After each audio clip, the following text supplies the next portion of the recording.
the sheer scope of grief and wasted human potential, we have a moral obligation to understand the ultimate reasons why we destroy one another. Today I have a very special guest.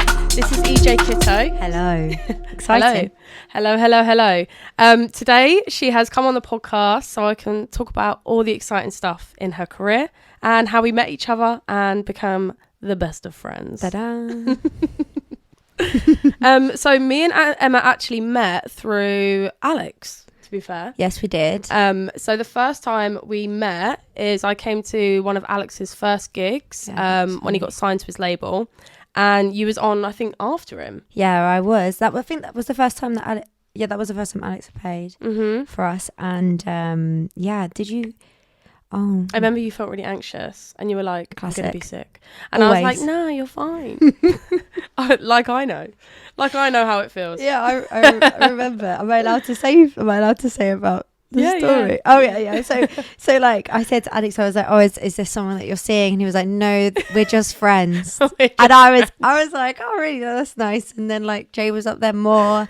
And then like I just turned around and they were just like necking off. And I was like, just friends, really. I was like, go live. It was just friends for a little while. Yeah. And then we were like, maybe we should just pretend to stop pretending. Then we would know. It was brilliant. Oh, no, that was good times. It was really good times. But I definitely felt like I connected with you like really, really quickly. Yeah. Compared to like Agreed. everyone else, sort of like I spent less time with everybody else. Like all the other girls and that, just because I didn't meet them as often. Yeah. Whereas you was at like most gigs that Alex was at in the early days. Yeah, definitely. And we're both very open people. So. Yeah. Other people are not that open. Meh. Well, we're open with things, certain things. I'm open with everything. I could literally talk about all the things inappropriate and to like just things that people don't usually like talking about. Yeah, definitely. Like mental health and trauma. Yeah, it's important. Yeah. It's important. You've helped like open my eyes and talk about these things, especially with people like I would never speak about this, like those sort of things in the industry, but like it's refreshing. Yeah. It's refreshing when I get to see you. And I think like in the industry that you work in, there's a lot of pressure to sort of keep up this image. Yeah. And it's like you are a human being. Definitely, like there is a big pressure to constantly be on form of being like your character, I should say, like that you like are perceived as, but sometimes you're not always that character, like everybody, like you're not always that person, and absolutely, like you have different days, you have different feelings, and I think this is why like people will have like their own opinion of artists, and it's kind of scary to think that you have probably about like 10 to 20 seconds to show who you are as a person when you first meet them to like a rave or whatever, or another artist, and you might just not be on your top form that day or not feeling a certain way, and then that would be their concept of you, which is kind of scary. Yeah. But. And it's like if you're meeting someone before a set, you probably feel more anxious than afterwards. Yeah, it's so true. Like before a set, like I was just saying to Jay before, like I don't like talking to anybody. I'm very much like just very overwhelmed. Like just sort of being me. I don't really know how to describe who I am as a person, but like I have sprinkles of BPD. Just some water. Oh my goodness! Yes, please. Like, what do I have? Oh bloody hell! I just literally. Who am I? I have BPD, ADHD, and slight autism.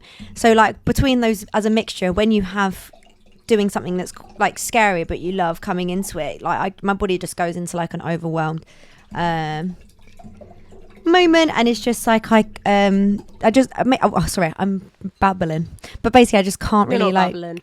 Communicate properly in that time, and just get very nervous. I'm sick quite often, and I like you work on this. Thank you, girl. I like work on these things, but I mean I have got a lot better, but yeah, so much better. I know, but I aspire to be like you now. It's so weird though, because sometimes you can be the most excited about a set and things don't affect me at all, and then other times, like on New Year's Eve, like 4 hours before my set, I just went mute, and my friends were like, "Are you okay?" And it's just this like this sensation of just pure anxiety, but like I'm excited to play and I know that I'll have a great time and I'll really as soon as I press play and I'm 5 minutes into my set, I'll be absolutely loving it. But just a bit before, my body goes, this is just pure anxiety. But I was saying as well that my sister always says to me about how anxiety and excitement are the same hormone, like which is really interesting. Yeah, composition in your brain. So when you are excited, you can actually perceive it as anxiety because it's the same chemicals. Yeah, which is very interesting. So I try and think about that, but I'm still there. Like, yeah. I was saying to Em earlier that I've been going to a specialist about my asthma, and I always thought like the anxiety was just in my head. So he said, "Oh, I'm just hypochondriac. I'm making it up." And my doctor actually was like, "No. Your body's actually telling you that something's wrong, like something's not working, and that's just because my lungs don't work properly." She's like, so when your lungs are not, when you're getting pins and needles in your feet and cold feet every day, which I thought was normal, but apparently it's related to my lungs. Really? Yeah, apparently it's when my hands and feet get really cold and pins and needles, I always just think they're cold. I didn't even think it was a health issue. Oh my goodness. And she was like, "Oh no, it's because your lungs are not breathing properly. So you're like basically not reaching." She was like, obviously you're not going to get like a blood clot or anything, but it's just kind of your body starting the anxiety process. Oh my goodness. Which I was like, what the fuck? That's crazy. That's so interesting though, isn't it?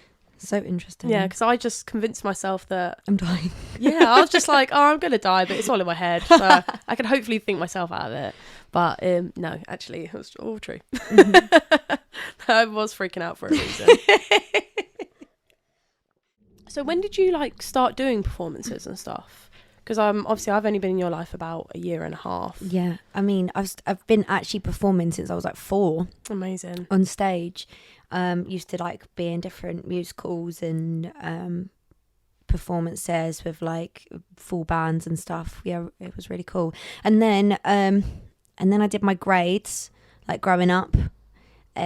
Like you have like 8 of them, and I did my 8th grade in vocals and performance when I was 15, and then I started in a semi-professional funk disco band, and so cool. Yeah, and then I used to like tour about the UK and stuff, playing in various places, doing that, and that was mega cool. It was mega fun. Like, that sounds so cool. Fun. Yeah. Especially at that age as well. You must have felt like... that was like between like, I don't really know, like maybe 17 to 19. I remember being like underage and not having to tell like venues that I was 18 to be able to play and stuff. Yeah. But then when I went to uni, that was pretty amazing. I only was there for 1 term because I'm not very good with that stuff. But like I did all the performances for a year. Like I was like, I'm not going to carry on with the course, but I'll perform. And they were like, okay. So like but they had like we had like full brass bands and stuff that we used to play with, like playing like these mega huge songs throughout history. Like it was with like 3 vocalists and stuff. So like we would like each sing, a verse. And then like when it came to the chorus, it was just like these mega harmonies. Like it was just full of soul. Beautiful. Yeah, like it was amazing. I had such a good time doing that. And like the musicians at my uni and stuff were just all amazing, coming from various different places in the world. It was amazing. But yeah, I didn't keep that up because it was just too much stress. Yeah. And then I got into the drum and bass industry after that, and started working as an apprentice for a promoter. And then and such a cool journey. Yeah, I know. And then I only started performing. Well, then in between all this, I was doing gigs. I was doing pub gigs. So I used to like perform every weekend, doing like a different pubs, like a 2-hour sort of set, like my own tracks and various different covers. 2 hours is and quite stuff. long. Yeah, it was tough. How my voice used to do it, I really don't know, because I do one set now, sing at a higher volume, because obviously when you're DJing, people don't realise that you don't. Well, I need to speak to some sound men, but I don't have the microphone in my booth. Yeah. So you end up just guessing what you can hear and what you can sing. So then you, like when on New Year's Eve, I went round the front, which I feel like it can seem a bit obnoxious, but I just need to just do it. I just need to do it and not be worried. Yeah, it makes the crowd really excited when they see it. Yeah. I love it. Well, I remember seeing you do it at a couple of shows, and it's very exciting, and everyone loves it. Oh, Like everyone's literally like, yeah. oh, thank you. Well, I did it on New Year's Eve. I went round the front because all the monitors there, so I could hear myself. Yeah, and that was good. But because you're like singing at a level so that you can hear yourself. Yeah, after an hour now, my voice afterwards is like. So if you ever like get like a sore throat or anything, Yeah. do you have like a secret remedy to like Goodness. make it better? Yeah, I used to be like on it with this stuff because I was gigging properly every weekend. Used to, have do the whole steam. Okay. You know, when you put your head over like a hot water, not like burn yourself, hot water with a towel over over your head and like breathing that steam, showers and stuff. But like I used to do that for my skincare. Love it. Oh, glowing. Used to work. I'm sure. Yeah, it used to work.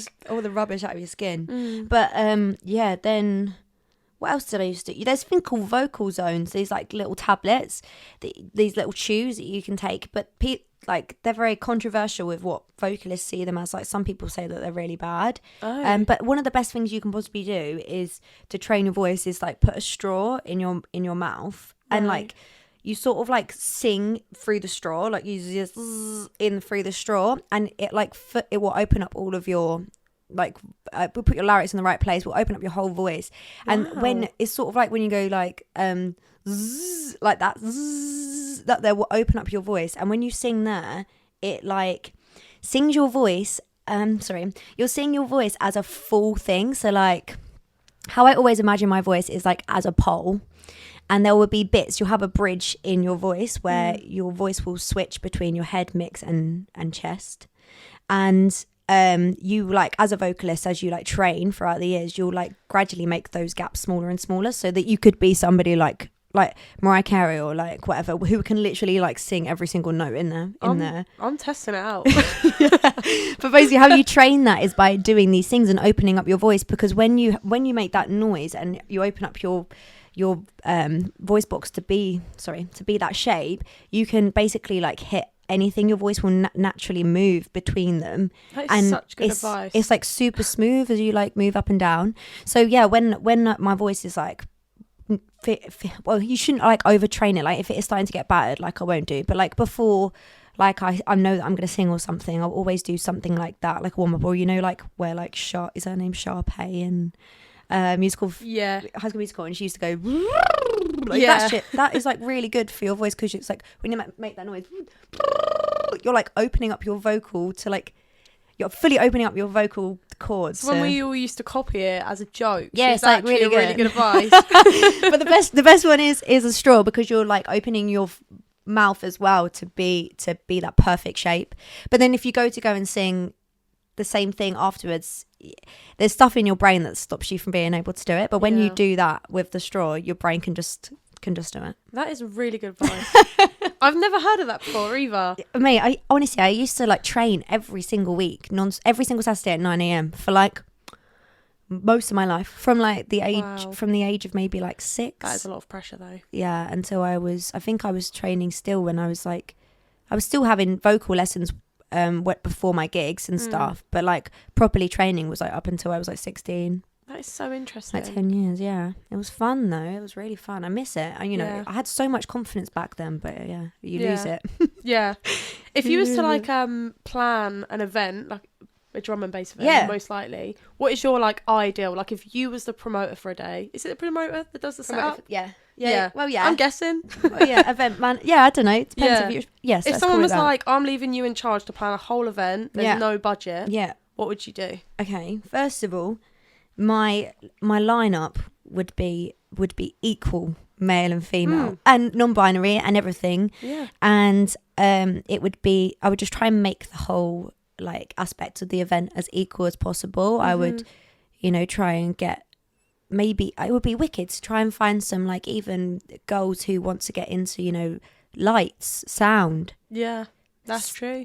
Other parts. Because there aren't many. No, I mean, I've never, personally, I probably have seen a couple. But yeah, like that isn't something that you tend to see. But I see a lot of like female liaisons. Yeah. Never anyone that tends to work on the stage. Yeah. At Warehouse Project, they have a couple. Oh, okay. But yeah. But Oh, Anna Printworks, actually, the lady at Printworks, she was. Oh yeah, she I remember was at Printworks. nice. She was really nice. Yeah, proper nice. Because Yeah. at first we weren't allowed on stage, and then She let us. she's like, go on then. We're like, yeah. I was so excited that day. Wow, what a day! But anyway, yeah, I probably would just try and make it as like Sorry. as much like obviously in the industry, it's all very. There's a lot of ag between like, you know, male and female and bringing gender into everything. And I don't agree with it. I don't like it. I don't like the fact that my gender comes into play with why I get booked or whatever. And I would try and find, I would want it to fill the lineup with people that I think are extremely talented. Yeah. And that like deserve it. I'd also, you know, I would put like hosts on as many people's sets as I could and like give those people a chance. Obviously not people that are going to dribble, but like people that were actually good and I actually like rated. Yeah. Sorry, I'm going to burp. I usually cough all the way through. That's why my solo episode sounds so weird because I chop all of it up. I'm like, sure. oh, cough, cough, cough. I don't know what else comes into an event. Would you have it like outdoors or indoors? Oh, this is cool. Tough, isn't it? Depends, because obviously it would be wicked to have it outdoors, but you know, weather, the UK, we're not great for it. Or doing it in like a really cool venue with like loads of like wall art and like do you remember in Ibiza when we went to that club and we were in that room and it was like all UV paint that they had all on and all some of the rooms walls were just and full of stuff. graffiti and neon. Yeah, and then the next so cool. then like 2 days later we went to the same club and none of that was there. It was like, what happened? And like the bathroom is a dance floor. Oh my god, that was so weird. That was weird. That was a bit much though. You couldn't even get through. I literally thought at one point I was going to die because you were like up against the wall trying to get people. You're just trying to go for a piss. And people were like dancing in the cubicle. So much. Like when we say dancing cubicles, it was like back to back people, like a full corridor of just loads of people. Oh yeah. With a DJ booth in the middle. It's a bit invasive. Yeah, it was very invasive. Like you are just trying to go for a wee. And like you go separate ways because you're like, oh, this is the female toilet and the male toilet. Yeah. Then it's like you're in the same room anyway. Yeah. and there was this one guy that was like really tall and we were just like, right, we'll just follow him. And like people, you just had to like conga dance like your way through. And then he just stopped and then he was just there like this. And I was like, no, I trusted you. I'm now nowhere near where I need to be. What do I do now? Literally just stuck. It was wild. Oh, that's great. I remember years ago, I used to go to Bass Fest quite a lot. Yes. So I used to be really into like bassline music. And when I think I was like 18, and the main stage used to have loads of dancers on it. Yeah. And they don't do that these days. Yeah. And I'm like, oh, but apparently it's just because people find it really misogynistic. I think it's tough, isn't it? There's some places that do lots of that stuff. Like when I played Summer of Love, God, that's nearly a couple of years ago now. How wild! They had full dancers and stuff, and it was wicked. I love that. I think it depends. I think if you have, you know, this equal lineup, equal things like that, and it's not showing that it's like a misogynistic thing. Yeah. Like I agree with it, but like when you've got these lineups where it's like Just men. You know, just like a grotty, sweaty thing, and then you've just got like... And then a few bikini dancers. Yeah. It does look bad then. Yeah, but like obviously all each their own, like these... Is that gone off or is that just... Oh no, it's just on It's that. just- Yeah, it's last not time like- it confused the fuck out of me. Like, oh no, is it He's stuck? plugged it in the charger. He did that last time like so many times, but the first few times it actually did turn off. But Oh, that no. just is the screensaver, I think. Okay, hopefully. I mean, it's still showing up on the green box. So Yeah, I think it's we're all okay. So, what was I saying? But yeah, I obviously like each their own. Like, it's tough, isn't it? Because I don't feel like anybody's in any position to say what's right and wrong. If people choose to do it, then fine. But I think that just bringing in more like equality into the lineups rather than it just be like the only good thing that women are is some art in front of the stage, rather than being like, you know, that we can do the bit that people are coming to see anyway. Yeah. Like that's what I think. But is then like I breaking also that barrier. remember in Ibiza they had so many cool dancers. Yeah, oh my god, And that it was respected wicked, wasn't like everyone. it? We like it full was so non-binary inclusive, people. yeah. It was amazing. I was literally mesmerised. We were obsessed. I We was were like, just stood there at the stage like, this is incredible. yeah, and the outfits were cool. They were like glow in the dark, and I'm like, Why isn't this at every event? I know, it was so... Yeah. Oh, there was like drag queens and everything. It was wonderful. It was so cool. I was just staring It was at the literally genital so area, good. trying to work out how they tucked it. I was like, this is amazing. Are they comfortable? I love it. I literally love it. It was amazing. It was really, really cool. I It love was all that really sort of good. stuff. Because I definitely miss it. Because I remember when I first started going back to raving, like, I think it was after lockdown. And the venue I go to that's local, I don't think they've ever had dancers or anything.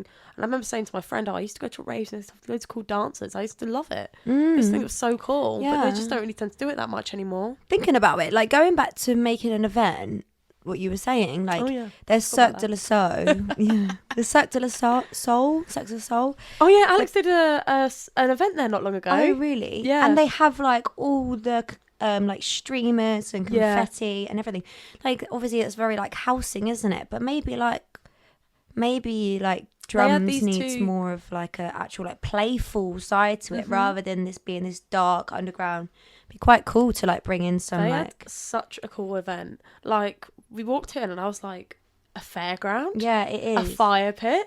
And then you walk in and there was like these two guys dressed as gorillas doing a dance on the stage. And then in another room there was these two girls dancing. And we were like, this is so fucking cool. Like it's literally, like the name is exactly what it is. It's literally like a circus but for events. Yeah, so cool. So cool. There used to be like back in the day that I can't remember the event name, but there used to be this event where like they had like space hoppers and everything, and they used to have ball pits in the rave and That stuff would be like so that. cool. I know, but like obviously they just stopped doing. I think I don't know why they stopped doing these things, but yeah, it'd be wicked to do something like that. Maybe maybe this is an idea. Maybe this is a. We're gonna chop that out. It'd be wicked to do something like that. That would be really cool. Well, the only thing with all of this stuff is just startup money, isn't it? Yeah. Like, tough. Yeah. But yeah. Money is an important aspect of a lot of startup things.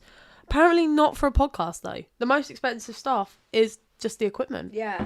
And I mean, a lot of people rent it, but I worked it out and it's still just as expensive. May as well just Lloyd's Bank credit card it. And then pay it back later. Yeah, to be fair, half of it is actually Alex's equipment and then these are mine. So I've got the mics, but I've got nothing to plug it into, so I've got to use his stuff. Yeah, but they're a good thing. But if he already has one, Yeah. an audio interface. He gave me his old the red box thing. I don't know what that's called. an audio interface. That's it. Thanks, Emma. But yeah, Scarlet Focus, right? The back of it is just a bit little loose. So last time I was filming, it was quite hard. So then I was like, "Help me, boyfriend!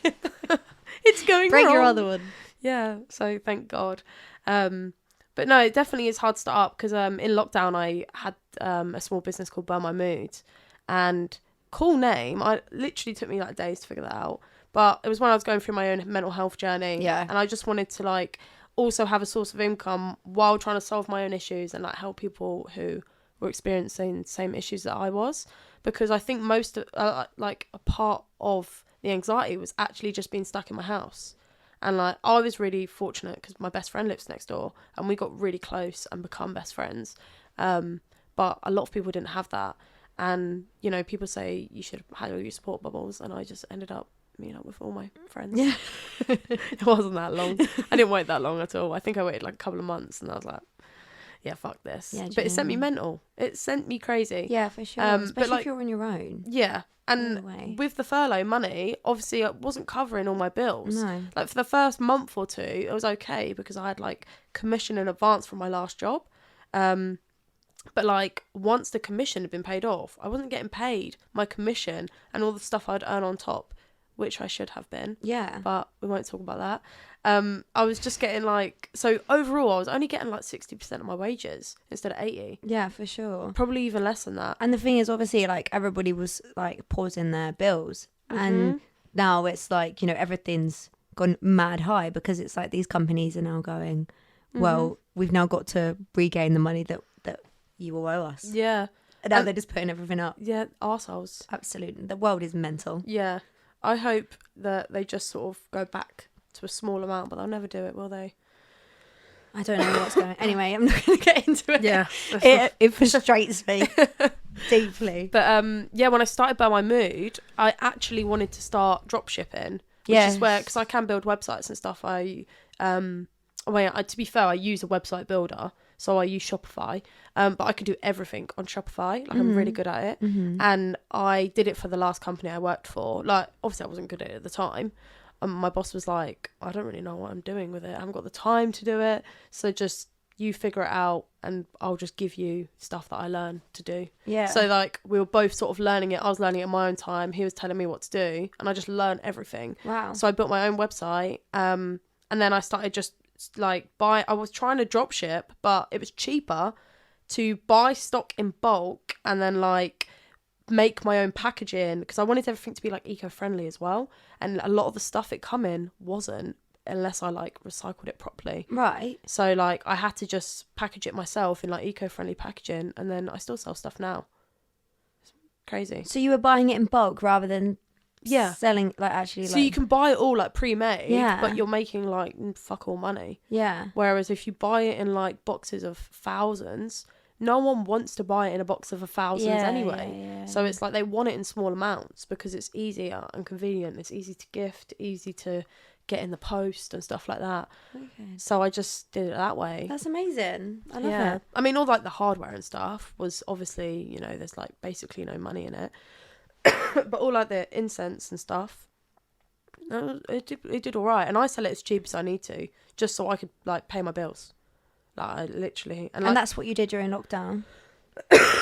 Yeah. And I mean, I tried to like promote on TikTok and that, but I was shocking. I ended up deleting all the videos. I was too embarrassed. Yeah, for sure. And my sister used to just laugh at me. She used to be like, you look so cringy. And I'm like, don't you think I know that? So like I deleted them all, and then I tried to recoup and restart the whole TikTok thing on my own page. Yeah. I know that it's like really tough to do like those sort of. I don't think anyone likes to do their first video ever. No, I literally went through my videos last night on TikTok and I was like, oh, that's cringe. Got to get rid of that. My tummy keeps rumbling. Sorry. we'll get food afterwards. My tummy's rumbling. I don't know if anybody. I'll just talk about this on camera. Why not? Yeah. I don't know if anybody else does this, but like when you know that you have to do something, like something that's embarrassing or whatever, like if you're in a meeting or when you're at school and it was like really quiet, always my tummy will rumble. Oh yeah. It's like my brain knows that like my tummy never rumbles ever. And right now it's just sitting here and it's like, blah, blah, blah. It's like I've got shit to say. But I don't know, am I really that hungry? I don't think I am. I think it's just doing it to make me always embarrassed. hungry. I can eat for any sure. time. I actually said to Alex, you know, like how everyone tends to like have a bev or something on a podcast. Yeah. I was going to do this tea thing, but then I couldn't find a teapot I liked, so I was like, I'm not doing it. And then I was like, why don't I get snacks? And he was like, but no one wants to hear people eating. And I was like, that's a really good point, actually. And then in the last video that I filmed, because it was so stressful, like, nothing would work. And then Alex was like, oh, I'm just going to leave you guys to it when you come and sort it out. So I'm just going to go to McDonald's. So I was like, give me some chicken nuggets. And like, I'm talking to my guest, and I'm just sitting there eating chicken nuggets. And I'm like, I haven't even looked at the video yet, because I'm like, am I going to hear myself like... What is it? AMSR? ASMR. ASMR, that's it. I remember when that first With came chicken out. nuggets. Do you know what? When that first like become a big thing, and people like, to be fair, at first I thought it was really weird, and then when I'd hear things like brown noise, white noise, I was like, that's not ASMR, but I kind of like those sounds. I find brown noise like really calming. Isn't there stuff about that with ADHD? Is it green noise or something? I haven't heard Brown green noise. But I know, Something like that. There's something that's like super calming. like I find it sounds really weird, but my boiler is in my bedroom, and when I'm at, like asleep, like trying to get to sleep at night, as soon as I hear that sound, I'm like, quick, go sleep, because it's loud, and it's like, it's just like kind of like a brown noise, And you know that it will help you sleep. yeah. And then when it's dead silent, I'm like, Hello. it's like I could literally look in here and I'll see like my coat's hanging up, and I'm like, it's expanding, it's walking towards me, and I'm like, where's this coming from? I'm like, I can see stuff in my room. Yeah, I'm exactly the same. I literally wake up in the middle of the night and I'm like, no, I saw something, and I'm like, no, and scared. then like my brain will like make a shadow like get bigger, and I'm like, no, stop. Yeah, and then I've turned the light on or turned torch on, like. It's so similar. It's so funny. I'm literally exactly the same. I literally did this last night as well. I woke up and I was like, what? Whoa, there was definitely something there. Who was watching me? Where are you? It's so weird though when you actually like see the shadows expand and you're like, it's actually moving though. And I still can't wrap my head around how our brains do that. I guess it's just like the amount of light that's being let through. Also, it's mad like how powerful the brain is. Yeah, or they are just spirits. Your best friend and your worst enemy. I'll tell you that. God. No. Dreadful. Depending on the time of the month, depending on the time of the year. Yeah. All sorts. Depends on whether the trauma's healed or not. Which is never. Process. That's what we tell ourselves anyway. If you talk to yourself and overshare just as much as I do, you're probably thinking, I should start a podcast. I absolutely love having a podcast. I get to meet great guests and get to know people on such an intimate level. And even with my solo episodes, I can treat it just like a diary. You're probably freaking out thinking, how do I get started? Who's going to help me? What do I need? Where am I going to put it? How do I do this? How do I do that? I was just as stressed as this. You can use equipment you already have. All you really need is a mic and something to record it on. And you'll need to find a platform to be able to upload your podcast. Podcasting is the best thing right now. Get your personality out there. Get talking. It's inexpensive and it's so easy to do. I don't mind teaching you how to do it, but Buzzsprout is the best at teaching you everything you need to know and all the tools you need to use. You'll get a professional looking website, which is a bonus, that also displays all the different directories where you can listen to your podcast.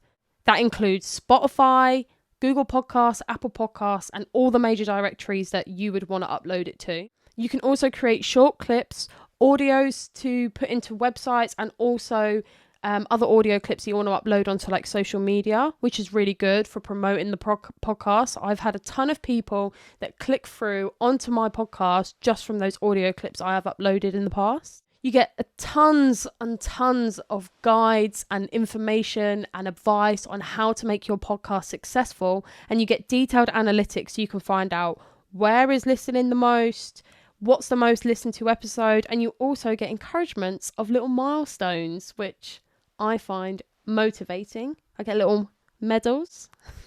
Use the link in the show notes to get $20 credit if you sign up for a paid plan. Using my link helps support my podcast and also gives you $20 credit. So choose Buzzsprout. It is the easiest way to get started.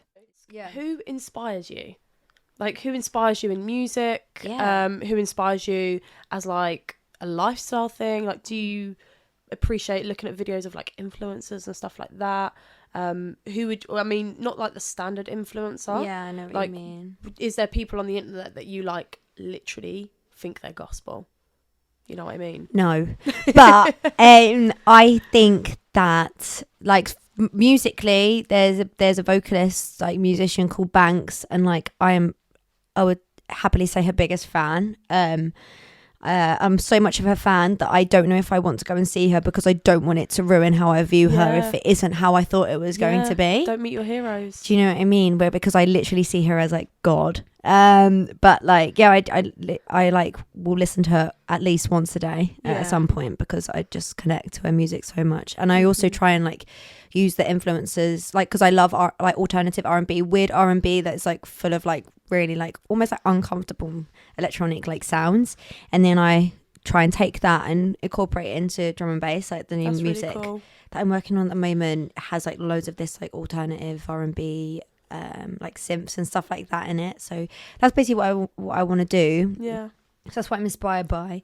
With that music, drum and bass wise, I absolutely love Charlie Briggs, the vocalist. I love the way she lays her vocals. I love her melodies. Like, she's like known for doing this like double tracking that I think is so beautiful. I feel like her vocals are just so effortless. And what's double tracking? It's like where you sing the same thing twice and then they layer the vocal, so it's like one voice but it's like panned and like comes from two places. That sounds so really cool. It's in my track with Jamesy, I double tracked my vocal in that to try and like fill it out, so it's not so much like just when a track is like more empty or like liquid, it's quite cool to like double track vocals because it sort of like brings it more Gives it more oomph. So is that like 2 separate takes, or is it like the same take with 2 like, separate different... takes, yeah, but you have to do it like literally bang on the same way. Oh wow. So it's like you sing it exactly the same way, but there's just going to be slightly like imperfections in it that make it sound, when they come together, like so much, like gives it like loads of like warmth and stuff. And then you can also like pan things, like you could pan one left and pan one right, so it's like literally like all around you, do stuff like that. Yeah, I don't know what pan means either. You make it sound like it's just coming from the right. Okay. You pan it to the right. Oh, and then you can also you can pan like another one. You make it just so it comes out the left. Is that why sometimes I feel like When only you're one of my car speakers is working? Yeah, so that would be either because the track's in mono, if you've got it in mono for whatever reason, I don't know, rather than stereo. But if like you're listening to a song and you can just hear like what, there's some like songs where it'll be like woo, and it will like, and like the like if you've got headphones on, yeah, and it will sound like it goes like this round you. That's because they've panned it like that. Really cool.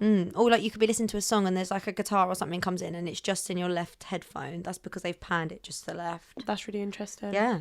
Yeah, I never even knew that was a thing. Yeah, well, you do. I know nothing. I literally know nothing. Like, No, literally, Alex works with so many vocalists, including yourself, and I'm like, okay. He talks to me about stuff, and I'm like, that's great. I love it. I'm like, just show me what it's done. Oh, it's so interesting.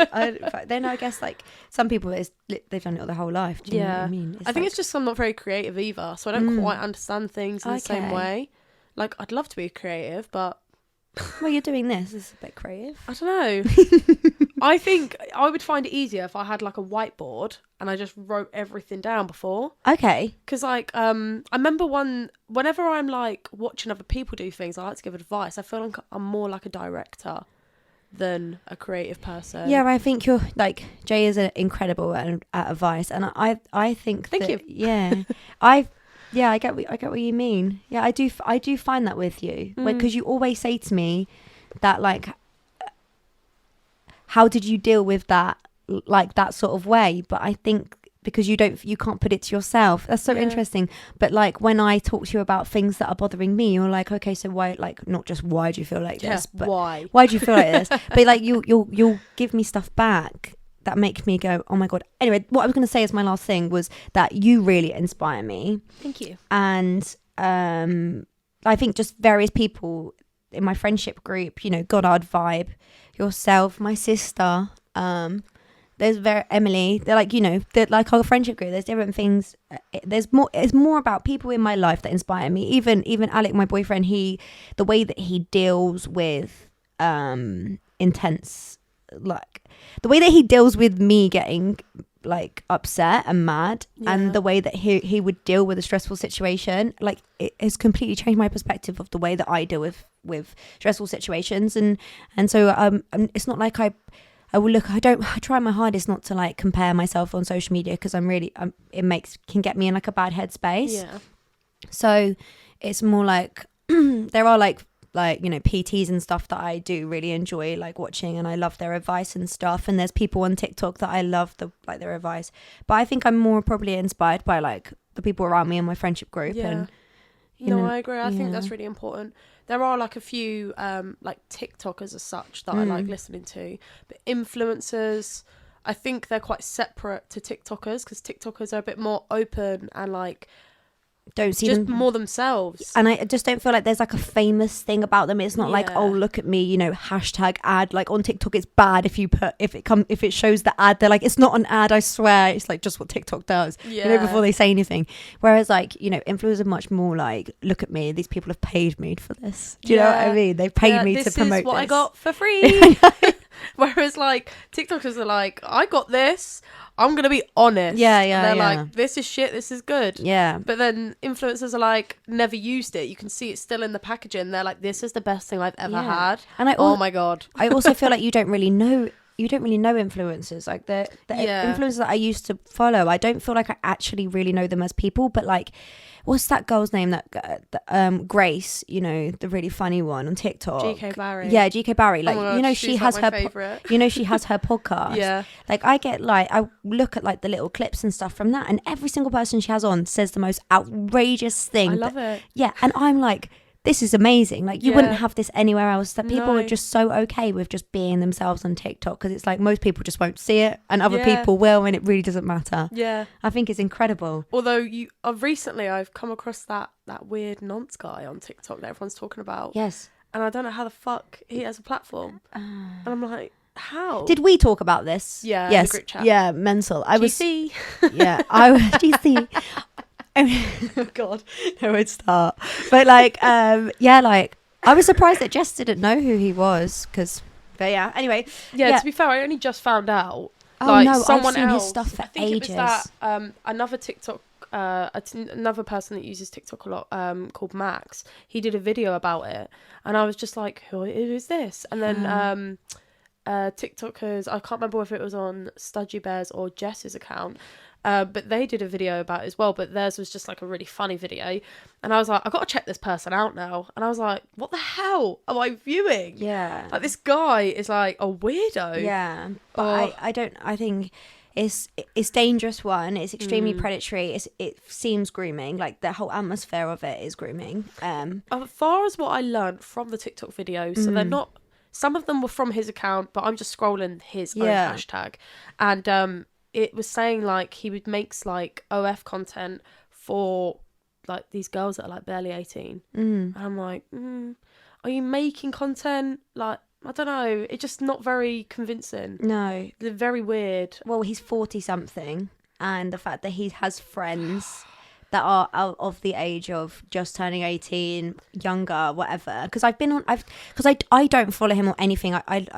He kept coming up, like, I would say months ago, like maybe like 5-6 months ago, and then I was like, I really hope my TikTok changes soon, because I'm actually fed up of seeing this guy's face. Then I didn't see anything, and then recently I've started his lives. I don't get his videos, but his lives will come up, and yeah, like whenever his like lives come up, he's always got a very young girl like in it, So like also strange. added to the thing, and I'm like, oh my goodness. And also everything as well, like every single time I just stop on his live, he's always speaking extremely negatively about something, about people not liking him, about, just being like F the haters and stuff like this. But like, it's always seems like the same sort of topic. Doesn't seem like it's tough, isn't it? Because there must be something not right there. Yeah, I think maybe he just plays on that, because what else is there, to be honest? He knows how much hate he gets, so if he just keeps playing into it, TikTok are obviously paying him. Someone with that many followers is getting paid.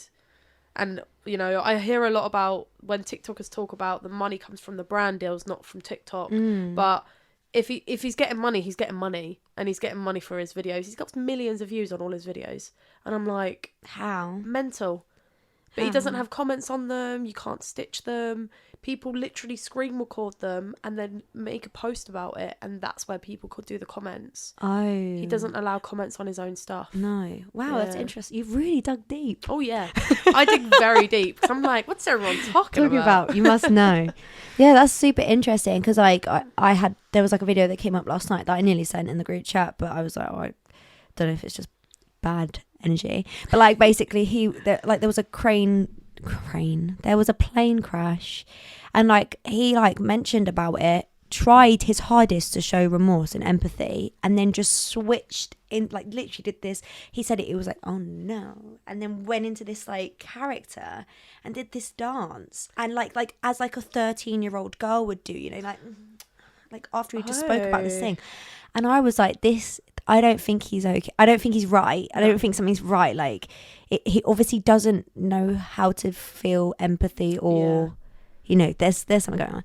And, I don't know. I don't know what I'm going to get into now. But when, like, for myself, obviously, I look at everything like, what's going on with this person, like what sort of mental health issues do they have because of the way that my family are. Yeah. And I look at everything from that perspective. Mm-hmm. So yeah. And like, I also find it really frustrating, because when I was like 14, 15, maybe even 16, I hung around with a ton of older kids. Like, I was very young and they were all in their 20s minimum. Wow. And like, it was very weird. But like at the time I didn't feel that weird, because I was always like, yeah, no one's gonna like upset me or nothing. But like, they all tried it on with me. Oh gosh. Like, it was very strange. And like, if I'd get drunk at parties, I'd probably kiss a few of them, and then I'd be like the fucking school talk, like, oh, Jamie slept with this person, Jay slept with this person. I'd be like, I'm a fucking virgin. Yeah. I've literally not slept with any of these people. Maybe I was a kissing slag, but Yeah. I never like went like near any of them because it was fucking weird. Yeah, they were in their 20s and I was like 14, 15. But like, and also I was just kind of like, you know, insecure. So like I would be like, no, obviously not. And when I was sober, I was just like, fuck no. It's just weird. But like, I hung around with like loads of these people, and it's only when I'm older now I understand why it was such a frowned upon thing. Yeah, Because definitely. a lot of people in my school used to think it was weird, but everyone sort of like was really nice to me because I could get alcohol and stuff. And it was really easy for me to get it. And like, sometimes I wouldn't even have to pay for it. Oh my gosh. Like, I'd be like, hi, can you just get me and my friends some booze? We're going to a party. And they'd be like, yeah, no problem, Jay. And it was like, I wasn't giving fucking favours that everyone thought I was.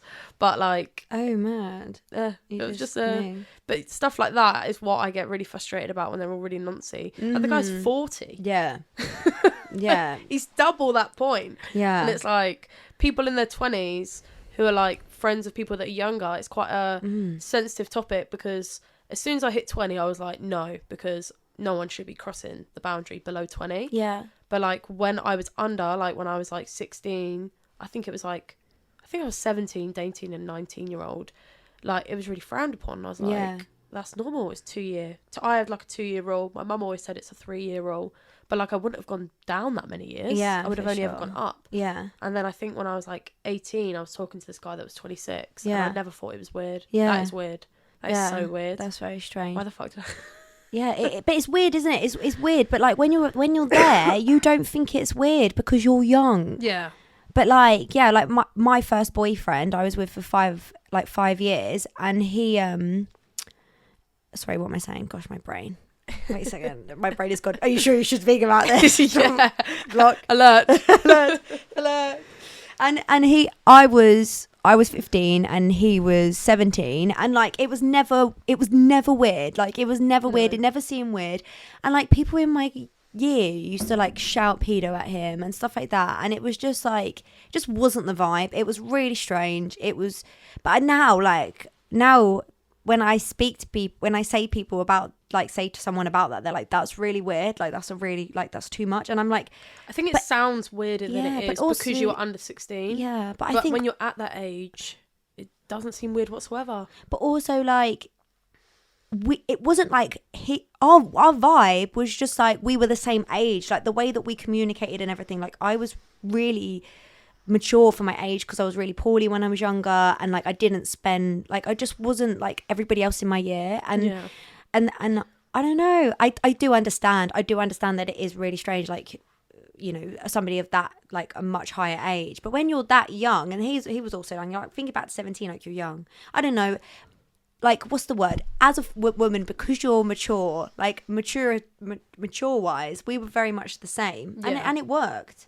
Yeah. It wasn't like it was like a weird thing. Like, we were in a long-term relationship. But yeah, I think, Oh, yeah, definitely. You're in a long-term relationship as well. I think, you know, a lot of people would frown upon it. yeah, But at the same time, I think I did the same thing. yeah. Do you know? And what it wasn't I mean? weird whatsoever. I know. Men are very mentally young. the- Not that it's an excuse. Yeah, But like, and it's dodgy. yeah, I how think you've men's definitely got to like brains be are. friends first, and you've both got to be very sort of like in conversations with both your parents, so Yeah. that they're like, you know, they're aware that it's not as weird as it sounds. Yeah, definitely. Because Definitely. it sounds worse than it is. But Definitely. 2 years I don't think is a bad Yeah. gap at all. Like, for me, I'm so glad that was the case, because I got to do so many cool things before anybody else in my year, you know, Yeah. go to like festivals, like experience like so many things that, yeah.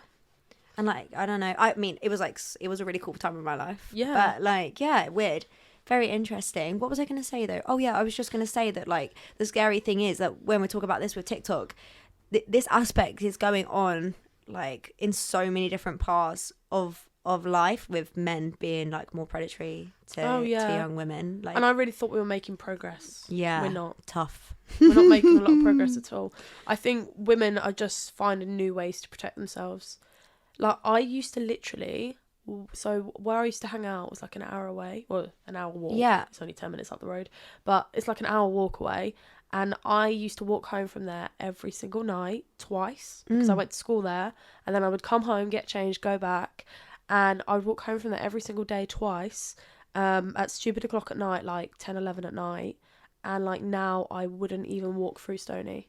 I could not agree with you more. This is so weird. interesting because like the other day, me and Alec were like walking back from somewhere, and we stopped to get pizza in just a Pizza Hut, and let's get takeaway pizza. And he realized that he left his phone in my car, so he had to go back. And I was like, I'll take the key. Didn't even think anything of it. He walked out of the door, and as soon as he walked through the door, my brain went, "You're in danger." And I was like, instantly I just started thinking about, as a woman, like how often I feel in danger and how I will not go and do things because I, like, yesterday I had to go and pick up my car because, you know, my car's been broken multiple times. My car got broken into. It's got really bad omen. But I had to go and pick it up last night, and I had so much anxiety because I had to go really late. I had to stop at this place at 9:30 to meet this, to go to like direct line actual like thing. But obviously like they're like, what, 9 o'clock at night? Yeah, because I couldn't get there at any other time, so they had like a late hours thing, so I could pick it up late. Okay. And they were like, when you get there, you've got to ring this number, and this man will. And I'm like, oh my god, this man! And my brain, I said, to Who is this man? I said to Alec, I was like, I'm scared. Like the fact that I know it's going to be a man. I was like, what if something? He's like, nothing's going to happen to you, Em. And I'm like, yeah, I know, but maybe I don't know that though. Yeah, I know, and maybe it's also because I watch so many things. Like I watch so many like things where you're going to be like captured or something like that. So I like overly think anything. But anyway, when I was in this pizza shop, like I just felt like they were just making me feel really uncomfortable. Like I was sat there on my phone, but they were just staring at me, and I was just thinking. I always think about the fact that like, what could I do to get out of this situation if something bad actually happened to me? Like, I'm not strong enough to take on like 4 men. I'm not strong enough to take on 2. Do you know what I mean? And when you're scared, you probably aren't taking them on. No. You probably go into shock. Because like, so I was having this conversation with someone the other day, and they were saying like how they had felt a victim. This was a man, and they had felt a victim in a situation before. And I felt so much empathy, but at the same time, I just it was mean to say out loud, but I was like, women feel like this every single day. Yeah. And he was just like, oh, I don't even know why I didn't say no. Like I didn't tell him to stop. And I was like, well, this is why when women go to court and people are like, why didn't you say no?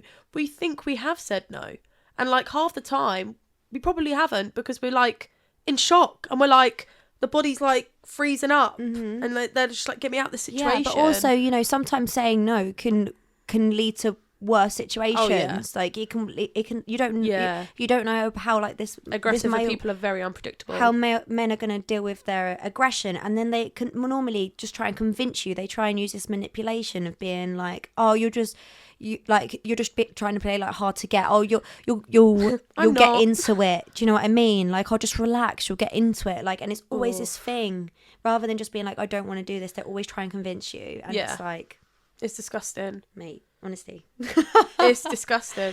It is, and I think if someone has to convince you, they're abusing you, literally. And I know people are like, "Oh my god, that's outrageous! It's not that fine line." Yeah, it is a fine line, and you crossed it. It is that simple. And you know, there's sometimes people get really offended by that, but it's the truth. Be a better person. Yeah, for sure. And also, just think about it. They're not going to bloody enjoy it. They're not going to enjoy what you're doing to them if you have to convince them. Yeah, like, take that as like being a better person, to just like leave it. You want to be like the bomb at sex, so just leave it. I've always wanted to like find a way to actually teach people actual sex education. Because what I was taught at school was fucking whack. Absolutely horrendous. Like all they taught me to do is wear a condom, and I've never fucking wore one. I tell you what, right now I should have. On Netflix right now, they have a drink of water. By the way, you should wear a condom. Yeah, everybody knows it. Hardly anybody does, but you should. Yeah. You should. You should. Definitely should, if you really don't know the person. Yeah. Definitely should. And the younger you are, the more likely everyone that age has some sort of STI. Yeah, it's absolutely true. Because everyone sleeps about. And nobody goes and gets checked because you have to go and like, Do you know what? I think I'd say 9 out of 10 men I know have never, ever been STI checked. I know, what the hell? I just think, I don't know what it is, but I never knew that this was a thing, because all of my mates, Yeah. it used to get to like, you've been two Girls' months, day out. and we would, but I was more mates with guys, and my mates would be like, right, everyone up, 8:00, we're getting down to the thing, and we would that's all so go to the good. clinic together. That is so good. Yeah, and we would all go together. Me and and my girls used to do that. it used to be It used like to a be 2 month yeah. thing, every 2 month thing. Yeah. But I feel like now it's a bit easier, because you can easily get stuff through the post now. Oh yeah, I think I've never done the home test stuff, but Oh, really? there used to be a clinic up MK Centre called the Brook. I think it's called something else now. But I used to go there like nearly monthly, because I used to be really paranoid. Yeah, for sure. I used to be paranoid about being pregnant, about being like Because having some sort of STI. That's because they don't educate you into understanding your actual own body, and they make us just think we're just going to get pregnant at anything, we're going to get an STI, and it's literally like, if you have sex you're going to die. Like, that's literally like our Mean Girls. it's literally the what's the energy around sex, though, that what we learn. And what I was going to say to you is that there's this but you know, the people Explained on Netflix, where they like explain different categories. yeah. They've done one about women and Oh. the women female body, and I don't this think whole I've seen series. that one. Oh my god, watch it. Men out there, if you're listening to this, watch it. It's just called Explained, isn't it? No, it's not. It's called something else. It's like a woman. But I'm sure it's by them because of the I see. Same kind of people. and the way that it's all, the way the drawings are done and how they explain it all and stuff. I think it is, but anyway, it's about the women's body, and I should find it. But basically, they talk about like women anatomy. They talk about like why like how like we literally have exactly the same thing as men. Like, our genitals are exactly the same. Just when we're born, they just go into different places. Yeah. Like, we literally like. Can I talk about this? Yeah. Basically, I talk about everything. Good. I just don't want to talk about things other people don't want to talk about. Look, that's true. So like our clit, you know, it's like our clit is like their bell end, but like our clit like goes back, like It's a like, big one. Yeah, but it literally like has a shaft, like goes back into us and all of that, and like it shows all of these things, and like Alec was there like, oh my god, I wish I knew this sooner. This is so fascinating. And like Alec was like, this should be like taught in school, like even to men. Like, I literally have I've spoken to my guy mates, multiple of them, and I've been like, they've told me that they don't even know what a clit looks like. Like, they felt it, but they have never actually looked at it. And I'm like, or like the fact of how like our anatomy is, and like you could say I could like test them and be like, what's a labia? And they're like, what? Yeah. And they're like, and it's mental, but basically you should watch this thing, because it doesn't just talk about that. It talks about lots of things that we've spoken about with the way that like women feel in situations, and how we can be like easily manipulated, and they go into like all this basically just about women and how like life really is. good. Oh, it's fascinating. that. I think I've seen like 3. there's more to watch. I forgot about it. I've been watching Vikings. I'm into Vikings right now, so I need to get back into the women energy. Feeling a bit masculine at the moment. Literally. No, I remember when I used to be the same. I used to have this big group of guys as friends, and quite a few of them, they'd be like, oh, like, bit not sure about how to like pull girls and stuff, and I've not really ever been the girl that goes like and pull guys, but there was like a couple of times where I've like been around my guy friends who have like, oh, what do I do? I'm like, just go speak to her. And when it come down to like when they were losing their virginities and stuff, one of them in particular, I was talking to him, and I was just more honest with him because I know he actually wanted to know and he actually wanted to listen. Yeah. So I'm like drawing a picture. I'm like, this is what it'll look like. I'm like, the flaps will be different. Yeah. The outside will be different. Yeah. I'm like, everything's going to look different, but it's all very similar. Yeah. I'm like, this is where you go and this is where your finger goes. Yeah. And I'm like, this is like literally describing it to him because no one ever told him. No, and because obviously with like porn and stuff, they don't show how pleasure for women. No, it's so unrealistic. It's so unrealistic. It's so male like strong that it like none of it shows like women pleasure really. Yeah. So like it's and obviously that's where men learn about like sex education is from porn. It does explain a lot as well, because when I was younger and like guys I'd slept with when I was younger were very like aggressive, and I really thought that I was actually really into that. I used to be like, yeah, I like rough sex and all this, and it's like, actually I don't like rough sex that much because I don't have an orgasm. And that's the truth. It's true. Yeah. And it's like, it might feel nice temporarily Yeah. if I'm wet enough. Yeah. But when you're younger, Yeah. your hormones are all over the place, Yeah. so you're probably not that wet. Yeah. If you're on contraception, you tend to not be that wet, so Yeah. just use lube. Yeah. And it's like so many things. Like sometimes guys just don't feel comfortable with women's bodies, that they don't know how to warm you up. Yeah, for But sure. for me, you are not getting inside if you do not warm me up. It's true. I'm exactly the same. And Yeah. I think that like this like rough sex thing is more of like a finishing thing. It's not a whole No. storyline Yeah. start to finish, because it's unrealistic. It doesn't feel it doesn't feel nice. It doesn't feel No. good. It's just it makes you feel quite like vulnerable afterwards, I would personally say. Yeah. Whereas like, yeah. And also like the problem is, right, society makes men think that consent and all of this stuff is not seen as like being a real man. And I've seen this stuff on TikTok. There's like this culture of women being like that, like they don't like it when men showed their feminine side and that they should be a man and stuff. But like I honestly don't think there's anything more attractive than consent. Nothing more attractive. Like a man and asking Alex me. has taught me that. Honest, exactly. Alex is exactly the same. A man saying to me like, "Is it okay if I do this?" is like, "Yes, thank you so much for asking." Yeah. How kind. When they're like, "You're okay," and I'm like, "Do you know what? I am."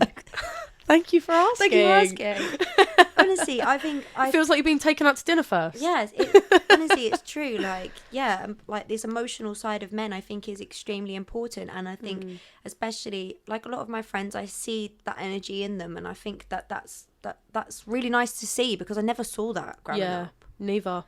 It was such a completely opposite mindset in my head that I don't know whether people did. I just knew in my head that men never thought that way when I was younger, and it's only since me and Alex knows more about my own body than I do, and I'm like, are you a whore? He's not, but when we first like slept together, I was just like, what the fuck? And like the first time I actually had a full-on orgasm, it scared the shit out of me. Like I was literally like, what the fuck? I felt so out of control of my body. And I was literally like, I want to just go hide. Yeah. And cry. No, mate. It was honestly, so like, I completely whoa. understand. And then I was like, okay, well now I know what the outcome is. Let's do it again. I love it. Now I'm like, I couldn't, like, the thought of sleeping with another person is awful. Yeah, dreadful. I'm like, Horrendous. absolutely not. Absolutely Let's not. never do that. It would never be nice. Yeah, me and Alex broke up. Single forever. Stick to the toys. Me and Alex talk about this, and literally exactly the same. Honestly, it would be it would be terrible. It would. It would be terrible, because like connection comes with all of this stuff as well, and like it's all mega important. Yeah. And I think like to my younger self, if I could give any advice, it would be stop giving yourself to these people to make like so that you can feel something, like you can learn so much more from yourself and a toy. Yeah. Like Absolutely. having enjoying yourself and enjoying your own pleasure was a thing that like really helped me. And I think a lot of us women think that we need other like attention or whatever. And the thing is, by being that person that needs attention, you're never going to find the right person. And if you do find that right person who then teaches you how to be a better person or better and love yourself more, then you're really lucky. But most of the time you have to sort of be that way inclined before. I am the grossest version of myself around Alex because we were friends in the beginning. So like I wasn't trying to, not that I dress up or anything for men, but usually I'd just make a bit of effort, like if I left the house. Whereas me and Alex become really close during lockdown period where we were homebound, and like, you know, the pubs had opened, but there were curfews and rules. Yeah. So I ended up bringing just everyone back to the house. Yeah. So I was just always in pajamas, no makeup, probably didn't wash for a week. Literally. And it's just sort of stayed that way. And I'm really sorry that you signed up for that. No, I think, yeah. But I think that this is something that I struggle with myself. Like if people will watch this, like they'll be like, EJ doesn't look like EJ that's on stage all the time. And like, that's because I'm not, like, that's a bloody lot of effort, and you should see, like, comes with my anxiety. Like I choose to look the way that I do when I play because it makes me feel good. I enjoy looking like that person, and I also like enjoying turning into EJ. Yeah. Who I am obviously EJ, but like I enjoy turning into how I look. It's like when you're getting ready to go out, putting on your heels, looking nice, that person that you turn into, I enjoy looking like that person for when it's kind of like I play. Almost like an alter ego. Yeah, if that makes sense. It is, like, you know how it is people me. But yeah, it is an alter ego when you go out in the town and you go and have a drink. Like you turn into someone that you don't look like. But most of the time when I'm at home, like I'd never, ever, ever look like that. I literally always have my hair in a scruffy bun, scruffy space buns. You know, literally. They look cute though. Thank you. I love this one. It makes me feel like all like. I wish I could do that with my hair. Do you think It's it's just because my easy. hair's too long? Oh, probably. Maybe. I want to cut my hair short, but I just... No, don't do it. I put hair in my hair to get to have hair your length. It's just a lot of Don't effort do when it. it's actually your hair, though. Don't do it. I'm getting my hair done on Wednesday. I think I'm going back to green. You're really excited. I'm The really bright excited. green. Yeah, but also I want the mint back in it as well. So like pepper, and we'll Ooh. see. But I'm going to do peppermint front, I think, again, and then That's the exciting. neon. I have been missing the green. I did love like the that blue, but I alien. also love the green. I know it's tough, isn't it? You 'Cause was green when I first met you. But then whenever we get to a point of the green, we all go, oh, we missed the blue, and then we turn back blue. It's like a stage, isn't it? We have like various months. Yeah. Everybody always asks me when I'm changing my hair and what I'm going to My turn back mum to. had blue hair for years. Oh, really? Years. She used to just keep on top of it whenever Yeah. it'd fade a bit. Yeah. But I think she said it lasts the longest. Yeah, that's what I say. Yeah, blue is literally sticks to my hair. Hardly have to do any maintenance. It's the easiest colour to Yeah. have my hair because I hardly dye it. I dye it like once a month. Yeah. Whereas green is like every week. If you want it to be that nice, good, like neon green, you need to do it. And without it going that almost like mouldy, yellowy green sort of colour that it will does go. it do that? Yeah, that's the thing. So you have to like keep on top of it, which can make it like expensive as well. But Yeah. it's fun. It's What good do you fun. use? Like those crazy colours, or is it permanent one? Yeah, so I use Manic Panic for green, Oh, which but okay. I need to find something else because it's expensive. It only comes in a little pot, and that's like two Give us dyes. some recommendations. So Manic Panic I use for the green, but the blue I use Colour Freedom from Superdrug, Oh, cool. and it's literally like Love a super drug. $6.99 for a big like bottle thing like this, and you mix it in conditioner, so it will last me like half a year. That's really cool. Yeah, so and it's like $6.99, whereas the Manic Panic stuff is £12. That's every 2 weeks. Ooh. So you get what I mean by it's expensive to have it Yeah. green, but it is fun for now and then to just like have it like that. Yeah. It's also my birthday next month, so it'll be cool to have something Exciting. different. And the girl that's going to do it as well, I think she's going to do a pattern in my sides. Oh, cool. I know. Do you know what pattern she's doing? No, she said I don't like to tell people how to do things because I feel like then you're like disrupting their To be creativity. fair, I'm the same with my hairdresser. Like, I'll be like, I want a full head of highlights, but you do what you think's best. Because I'm the same with my tattooist. Like my tattooist is one of my best friends, and like I just say to her, I trust you, just do what you do. And everything that she does, she shows me, and I'm like, she just knows what I like, and she just knows like me as my personality. And like my Yeah. dinosaur, I'm not gonna show you because my legs are fluffy because it's winter. But like I have my dinosaur here, my Spinosaurus. Maybe and next time. I was like, I was like, I don't the know, summer is when we the both camera shave is the in. camera blurred enough to be able to see it? But I was don't actually know the answer to that. I was like, my favorite dinosaur is a Spinosaurus, and I was like, I just want a Spinosaurus, but I want him Y2K because my whole leg theme is Y2K. So she's giving him like, he has these really cool Y2K sunglasses, this handbag, and it's just sick. And like, that's what I mean. Like, if I said to her like, oh, do this, do that with things, I just feel like these people never have a chance to just do fully what they want to do. And like, Yeah. say if we were gonna, I get that they could have the choice to draw like a picture or something, but say if we had the choice to do something, we would as a musician, when loads of people are like, no, do it like this, do it like that, do it like this, it gets to a point where I'm just like, oh, I'm just shit. Yeah. Because nobody actually likes what I make. Nobody likes people what don't I understand do. that you are actually an artist. Yeah. Like, whether it's singing, performing, Yeah. all the things that you can do, Yeah. and you're very good with business stuff as well, it doesn't mean that you're not actually an artist. Like, Yeah. you are an artist, and that's where your superpower comes from. It's your Yeah. creativity. It's what's going on in your mind. And then people try and tell you that. I'm getting wound up. I know, You are. You can see the twitch in my Yeah. eye. And it's just when people are like, Yeah, I know. It's tough. It just is need tough. something more. Don't do that anymore. Yeah. Do this. Yeah. And it's true. like, what? It's true. It's true. And people don't get like, it's like they don't think that you have good enough judgment. Yeah. But like with tattoos and stuff, like I feel like if I'm sort of saying to this girl that's going to do my hair, you just do it how you want to do. Because I know that when I get there and she tells me her plan, if I don't like it, I will say. And if Amy, my friend who does my tattoos, if I was like, I didn't like it, I would just say, oh, I don't like it. And they would be completely understanding. But Yeah. initially, I want them to fully plan it out because makes it more exciting for like you as well as an artist Yeah. to fully, and for somebody, if you've chosen your whole plan, you've done it all, and then the person actually loves it at the end, like you're winning, aren't you? Yeah, absolutely. But it's true, like so many people have so much to say for what people do and not enough like praise, but then jealousy comes in with all of that. Oh yeah. We And love to be that fair, one. I'm quite a jealous person, but I think I deal with it differently to most people. Because I used to, when I was like with my ex-partner, Right. I felt like whenever I would get jealous, it'd come out in a really ugly way. Mm-hmm. Whereas it had every reason to come out in an ugly way as well. But now I know that I'm a jealous person. I'm very aware of it. Like, I get very jealous when it comes to my friends, when it comes to my partner, when it comes to like anything in my life. So I just say. And it just dismisses all that bitter feeling. Yeah, I think that the jealous that you're talking about though comes from BPD of being Probably. worried about being abandoned or being left about and Yeah. and not having that one. Yeah, it is. It is, because I completely agree. I'm exactly the same. Like sometimes I try my hardest to not get jealous and just put it in on a cloud and I just blow it away and I just doesn't matter. They love me, it doesn't matter. Yeah. But sometimes I will be like, who was that? Oh, really? Yeah. Saw the way you looked at that person. And just say a little thing. And, I do that still and sometimes. Alec will be like, oh my goodness. Like, he'll literally just start laughing at me. And I'm like, that's it, you're just going to leave me, aren't you? I will be joking. But deep down inside, my brain is like, if he leaves me, I'm going to die. Do you know what I Yeah. mean? Because it's BPD, how you That deal fear with of abandonment. that fear of abandonment. And I think that it isn't jealous of a person like, oh my God, I want to be them.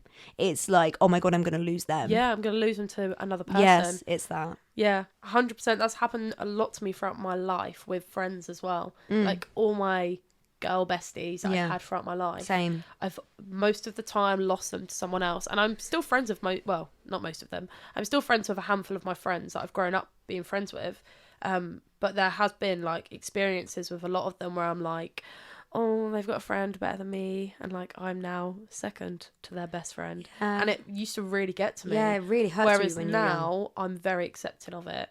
And I also think it's because I have a new best friend. Yeah, it's true. That sounds really possessive, but like my next door neighbour and I are best friends, and it's gonna sound so like fucking narcissistic saying it like this, but she isn't as close with my other friends. Yeah. Like, she gets along with them all and she's quite good friends with them, but she knew me first. Yeah. And it's kind of like leverage. I'm like, you love me more, right? This is amazing. I love it. I love that. Yeah, I get you. But then I'm like this with Beck. With me and my sister, we're best friends, and I'm like this with Beck. Like when Beck is starting to, I don't know. That sounds so weird. I've never really thought about it before. It sounds weirder when you say it out loud. Yeah, but I can. But like when she starts to get, I don't tell her this. This is very confidential on your podcast. But it's like confidentially public. Yeah, I'm just thinking about it, like, because I can feel the feeling. Yeah. I can. It's not like I actually have the thought. It's more of just like a feeling, like, oh, and it's like I hope that it will sort itself out. Like, and I just hope that. I mean, I will communicate to her about my things that, me struggling sometimes when she shows, like, maybe showing me less attention. I don't want her to show other people less attention, but yeah, it's obviously just BPD and just being worried that you're not going to have people around anymore. Like you're losing control of people in your life. But Yeah. it's like, I'm not trying to control them. No. Like, I'm not actively trying to be controlling No, I'm not trying to control them. I'm just trying to control my life. the way that I view their attention. And if they're not matching the way that I think that they love me, then it's like, or that they care about me, and there's like patterns. It's not just like a straightaway thing with me. It's more of like, I start to add things up and I'll sit there and I'll be like, the maths makes sense. They must not like me. Is that they've lost the point of loving me as much anymore. Yeah. And then I'm like, how dare you? What's going on? Yeah. Who is she? No, I do Why? get it. Sometimes I get really anxious when like us girls are about to meet up, and it's like it's not even much before. It's like when I'm on the way to you girls, and I'm like, I don't know how I feel about it now. Maybe I should cancel. Yeah, but I don't when I'm there, I'm I don't know fine. what that is, because I have that with Do everything. you think it's just girls, or do you get it with everything? Everyone. Oh, this I get it with morning, girls. even when I woke up, I was like, do I cancel this because I'm not feeling it? And then I know that it's just that initial, like, it's out of my comfort zone, and I think maybe that's what it is. It's just, and I was just like, I will love it once I'm there, and then, you know, like, I'm always quiet when I first get to places, and then we get chatting, and then I'm fine. It's just like, maybe it's just the comfort, and it's the same when we go out. I would say exactly the same. It's always that like pre-nerves of pre-rave nerves, pre-meet-up nerves, pre-do anything. Yeah. Yeah, I would say I'm a bit nervous before we do things. And then as soon as we're there, it's like, you're just like, fine. And I think we also kind of trick ourselves because we always think, oh, once we have a few drinks, but really we've just sat around for an hour and now we're all fine. Yeah, it's true. nothing to do with the drinks. No, it's nothing to do with the drinks. But we all tell ourselves that. It's like, oh, it's because we've had a few bevs. So it's like, no. No, it's just our energy. Yeah.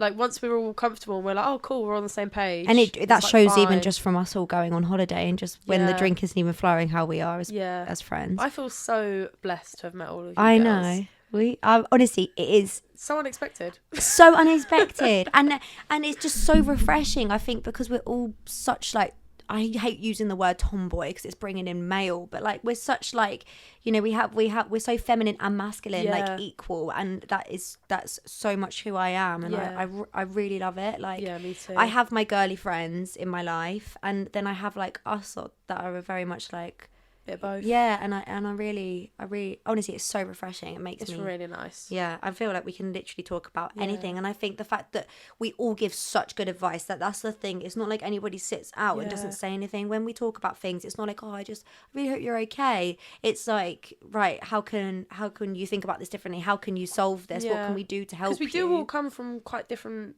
places of the country. Yeah. So it's like nice that we've all come from slightly different backgrounds, even though some of them are quite similar. Yeah. Like, we've been through very similar things. Yeah, similar things. But like they are still different scenarios. Yeah. And I think it definitely creates a bit of leverage when it comes to like giving us all advice to each other. But I think we've all had like hard times. Like during our friendship, we've all absolutely had like a kick in the bum with different things, and we've all been there for each other. Like, I literally couldn't have got through some of the stuff this year without how you girls helped me with stuff, and I think with all of that, all of these things that have happened over the last year have gradually brought us more and more together, and like made us, I don't know, maybe just trust each other more and feel more comfortable, because we've all really helped each other. It's been like so good. Yeah, and it's like a lot of pressure as well, like the industry that you work in, and I think because you actually work in it, whereas half of us don't. Like, to be fair, there was more than half of us that did, but like I don't, your sister don't, so we're like quite backseated to the work side of it. We're more like just there to support instead of work. And it's like we do both see how much pressure everyone is under. So when you guys are going through stuff, it's like you need more support than ever. And it's like, you're probably, you know, your friends probably do understand, but I know that if Alex was to talk to someone about some things and they're not a creative person, they probably don't understand. And it's like, if I talk to my friends about situations when me and Alex are in a bit of conflict, because of his lifestyle and his work, it's hard to get people to understand that it's not just because of what we're going through, it's also because of this lifestyle. Because even though I'm not working in this same sector, I'm still a massive part of it. And I do feel the pressure sometimes. It's about true. You know, when people are like, oh, it's just sit around and do nothing. That is a fucking lie. That is a barefaced lie. It's like constant work all the time. Constant. At silly no normal routine whatsoever.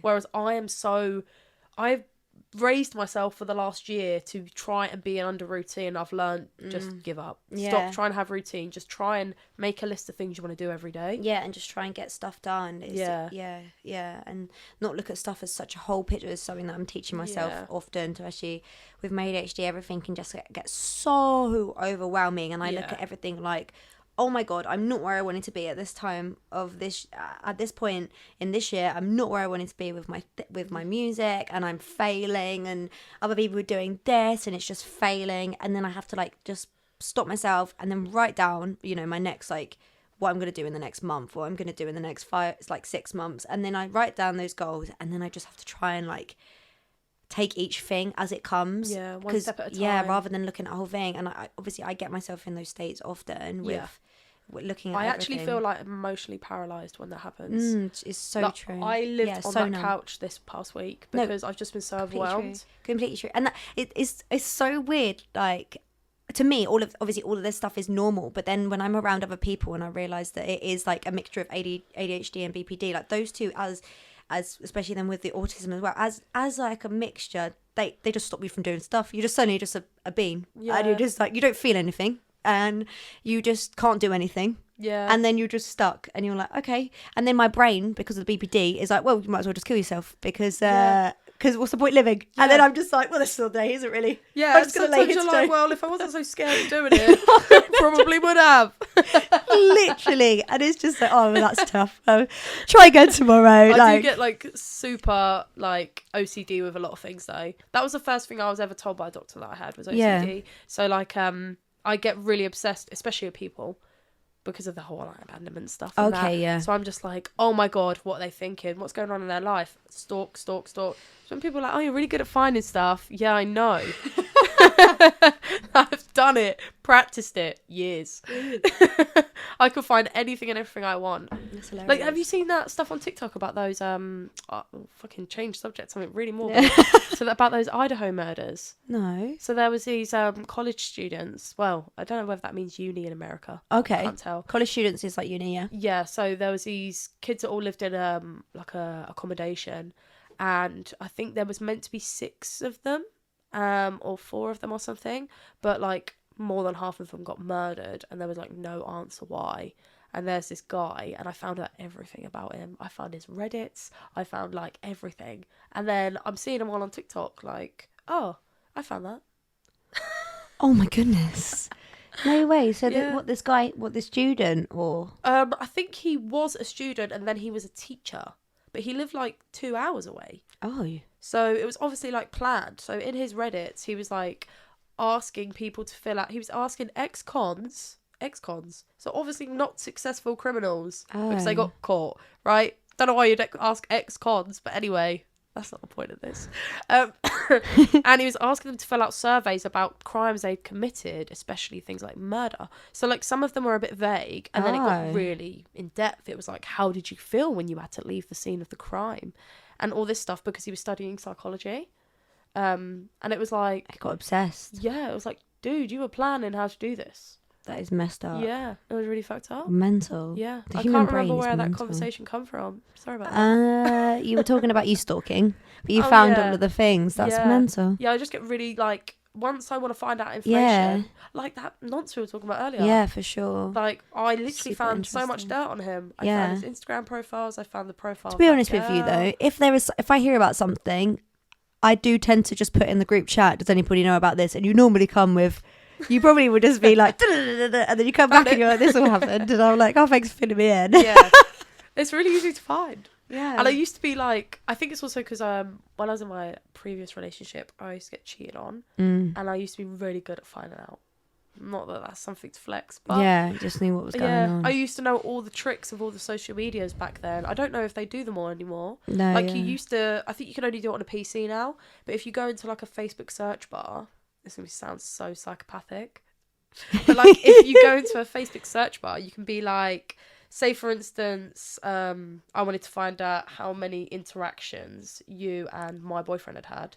I would write his full name, your full name, but I would start it with relationship between these 2 names. You just put the and sign, and it would show every like you had exchanged between each other, every comment, every single, like whether you were friends, every conversation apart from your messages. And people used to be like, how the fuck do you know that? Oh my goodness. And I'm like, I don't know. I think I just searched 2 names one day, and then It came up. yeah, And then you're like, oh my gosh, and I was I like, figured it "Ooh, out. What else can I do? That's crazy. Yeah, and that's how I found everything out. People used to be like, just because someone likes my stuff doesn't mean they're cheating. When you're 17, yes, it does. When you're this age, it probably doesn't. But like when you're like 17, yes, That is it does. hilarious. Yeah, mental. Yeah, it's true. They were the likes and comments and stuff meant so much more back then. Now it's just I have no idea what's going on. Yeah, I think people would feel like a lot better about social media if there was no such thing as public likes and comments. Like, even if it was like, I even think the because- numbers are bad. I think the numbers are bad as well.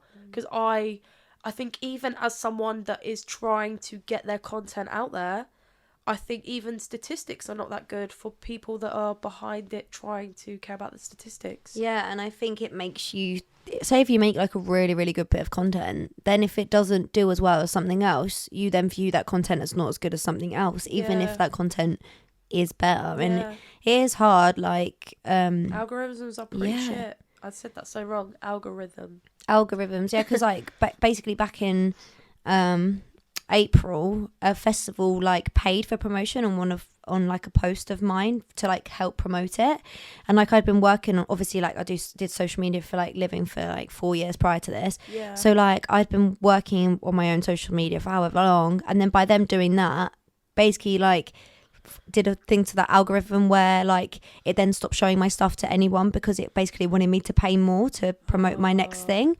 So then I had to just basically sit tight and take the L of like, it literally went from like showing like not half my followers, but like a quarter of my followers, my stuff of interaction, down to like 2%. I was getting so like bad, isn't it? you know 10 from like 10k impressions down to 2 on everything, and it was like I was probably like heartbroken about it, even though it doesn't matter, does it? Because ravers and people don't know what the hell's going on. They literally are just there for you, and like those things don't matter. But then you like promoters, and like you start thinking like artists are going to be looking at it and like, oh, they're falling off. Yeah. They're starting to get less likes. Then you turn it all off. Yeah. But then like basically after 8 months, then Facebook just got rid of it, and now I'm back up to having my normal impressions again after like nearly a year. That's a long time though. I know, mental. I had to just sit Well tight done, with though. it. Thanks to just sit tight. But like now my Instagram's back to like a good place again. But yeah, it's tough, like all of this stuff, like as you were saying about TikTok earlier with shadow banning, like all of these things can like literally ruin people's like career and like their hard work. This, as Jay was saying, so much time goes into this stuff, like constant, like I literally work every day basically during the week if it's to do with like obviously because I'm a musician, and as well I work in the industry, like it is like 24/7. I will pick up things at any point of the night, and it is hard to turn off, and it's hard to not, and if you do switch off you probably feel ill afterwards, and then I feel like you crash. Exactly, and then also I feel like I'm not working hard enough, and then I'm like I need to sort my life out, like literally after this week, because I've felt like really lethargic this week, I've literally been like, right, I need to sort my life out. It's literally the first thing I said to you, I need to sort my life out, like I need to sort out what I'm doing and things. But these things are good. I feel the same pressure as well. But I think everyone does, every creative, and this is the thing in the industry, like you are never happy with what you're doing. You're always longing for the next thing. Every artist is, and it's so bad for your mental health, constantly being like, what is the next dopamine, what is the next feel good, what's the next praise, because like you can release a song and then straight away everyone's like, so what's next? And it's like, oh my goodness, I just spent ages like, please let it breathe, here's my piece of art. And then everybody forgets about it in like 4 months. That's it, done. Music is so disposable. It's such a mindfuck. Music has changed a lot. I think there used to be a lot more money in music as well. Oh yeah, definitely. Which is crazy, because like I still listen to a lot of old music, and I think that's why a lot of these majors are really interested in like remixing all the new stuff, or like doing edits or sampling. That's the word I was looking for. Like using a lot of the old sounds. But I don't think that's the problem. I don't think you should be bringing back the old music. I think there's just everyone these days is now feel more what's the word?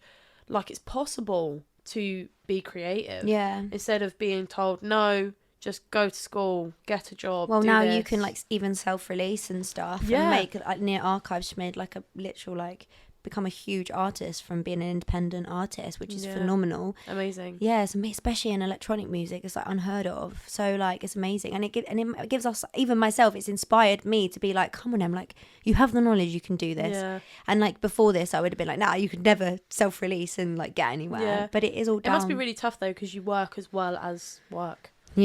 Like you're an artist, you're a performer, you're a singer, never songwriter, never doing enough, never, and have a job full time. non-stop absolute non-stop. But then again, it's who my personality is. I've chosen to be this way. Like I have chosen to do music as my job, and I honestly, if I didn't do this at one point in my life, I got more into doing like animals and stuff like that, and I had a job in animals and with animals, and I felt lost. I felt like my hobby had become my work, and my like passion that was my work had become my hobby, and I got very like mentally ill from like not doing music every day and just focusing on animals. And then so that's why I now do music every day, because it's important to. So what is your like hobbies then? animals. I'm absolutely obsessed with animals. I absolutely. Well, like just going to visit, or like, you know, when you go like Well, feeding. basically, when I left school, I trained as an animal nutritionist. That's really cool. Yeah. So I used to be like an animal nutritionist when I left school, and like got a really, really, really good job for an American, like massive American dog food and cat food company. Wow. I used to like talk at Crufts and stuff like that. Like, I know, Wow. I'm so weird, Jay. I don't think it's weird. I've just never heard of that. But like basically, like I just absorb. This sounds mental. I just like absorb information about animal digestive systems Yeah. and stuff. And like I love nutrition. I love learning about dog nutrition, and then being like, if that's how they are, then how are we? And like then I'll like research in various different animals like apes and stuff, and try and like, because obviously there must be like a perfect human diet because there's a perfect dog diet. So like sort of there is, every sort of animal is different, but there is like a perfect like formula for it. So there must be one for humans, and like basically my that's just what I'm like. But animal wise, like I just love animals. There's nothing that gives me more happiness than being around animals. Like I have my 2 sausage dogs, and like, Which is so cute. yeah, my babies. But like I love bunny rabbits. Like I love bunny rabbits. But I just love all animals. Like when I was younger, I was absolutely adamant that I was going to be a zookeeper. And I just love looking after animals. I love being in their company. I love connecting. I love animals with like attitude. Yeah. Like Apple, my one of my sausages, she has so much attitude. She's just like a little knob, but I love it. I'm like, you're the best, because like she just has a personality. And my rabbit as well, he used to be a knob.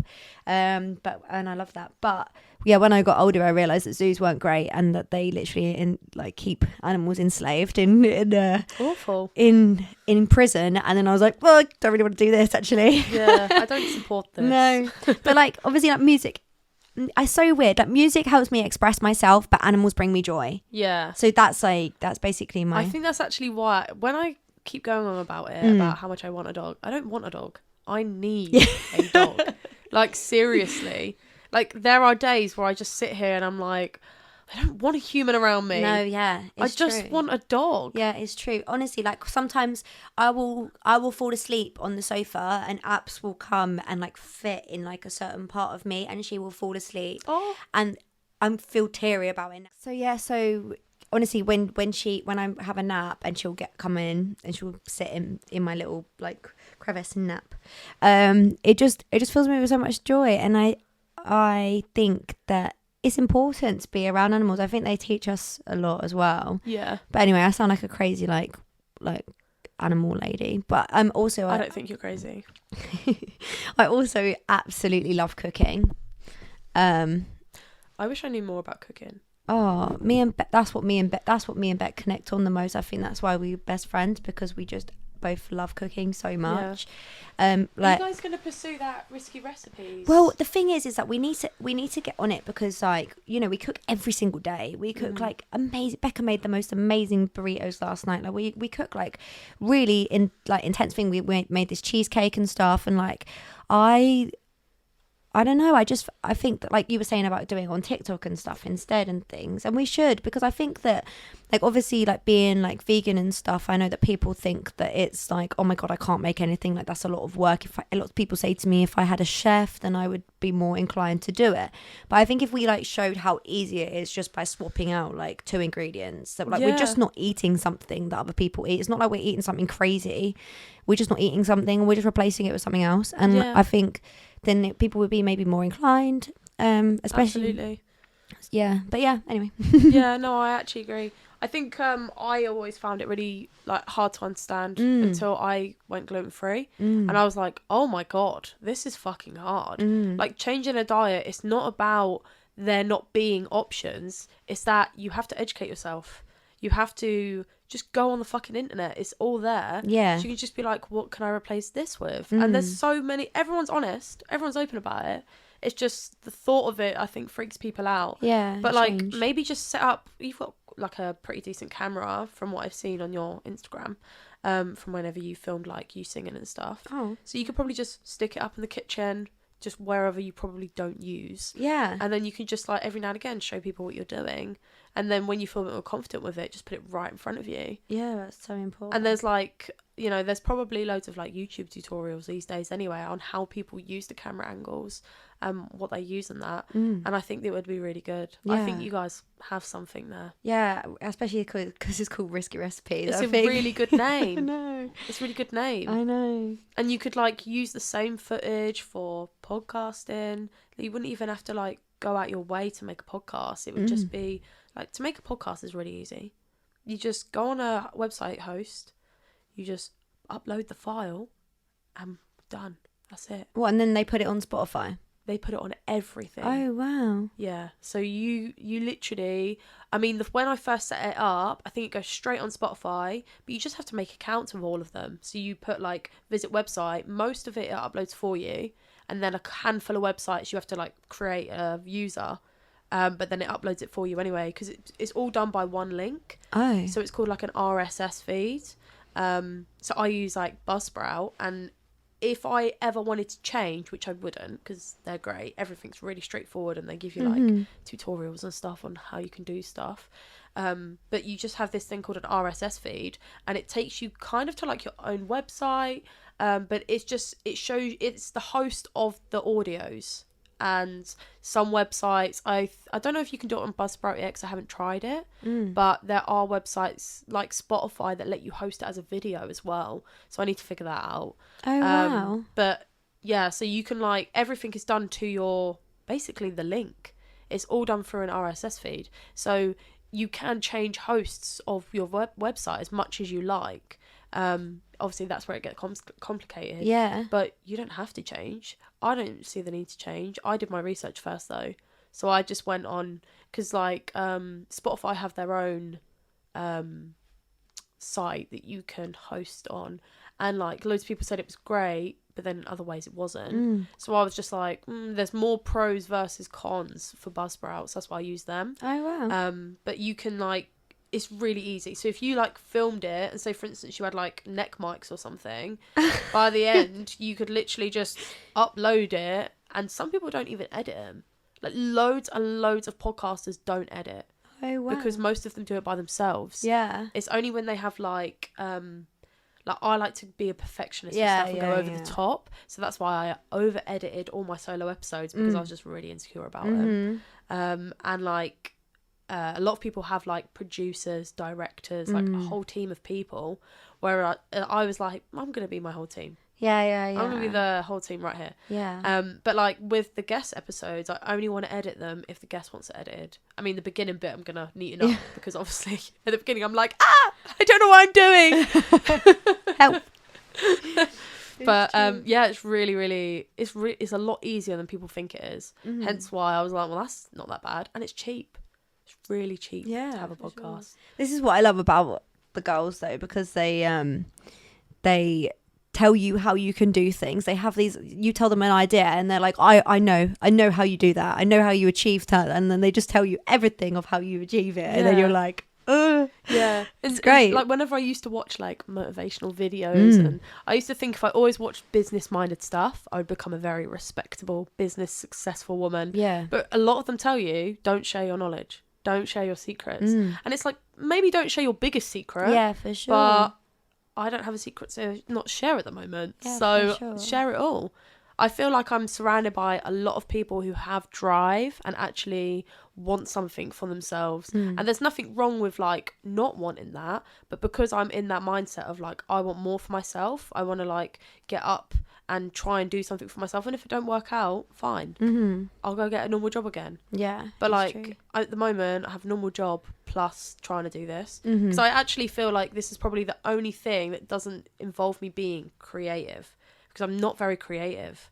Like I find like if I'm I don't know how to explain it. I used to be quite creative when I was a kid.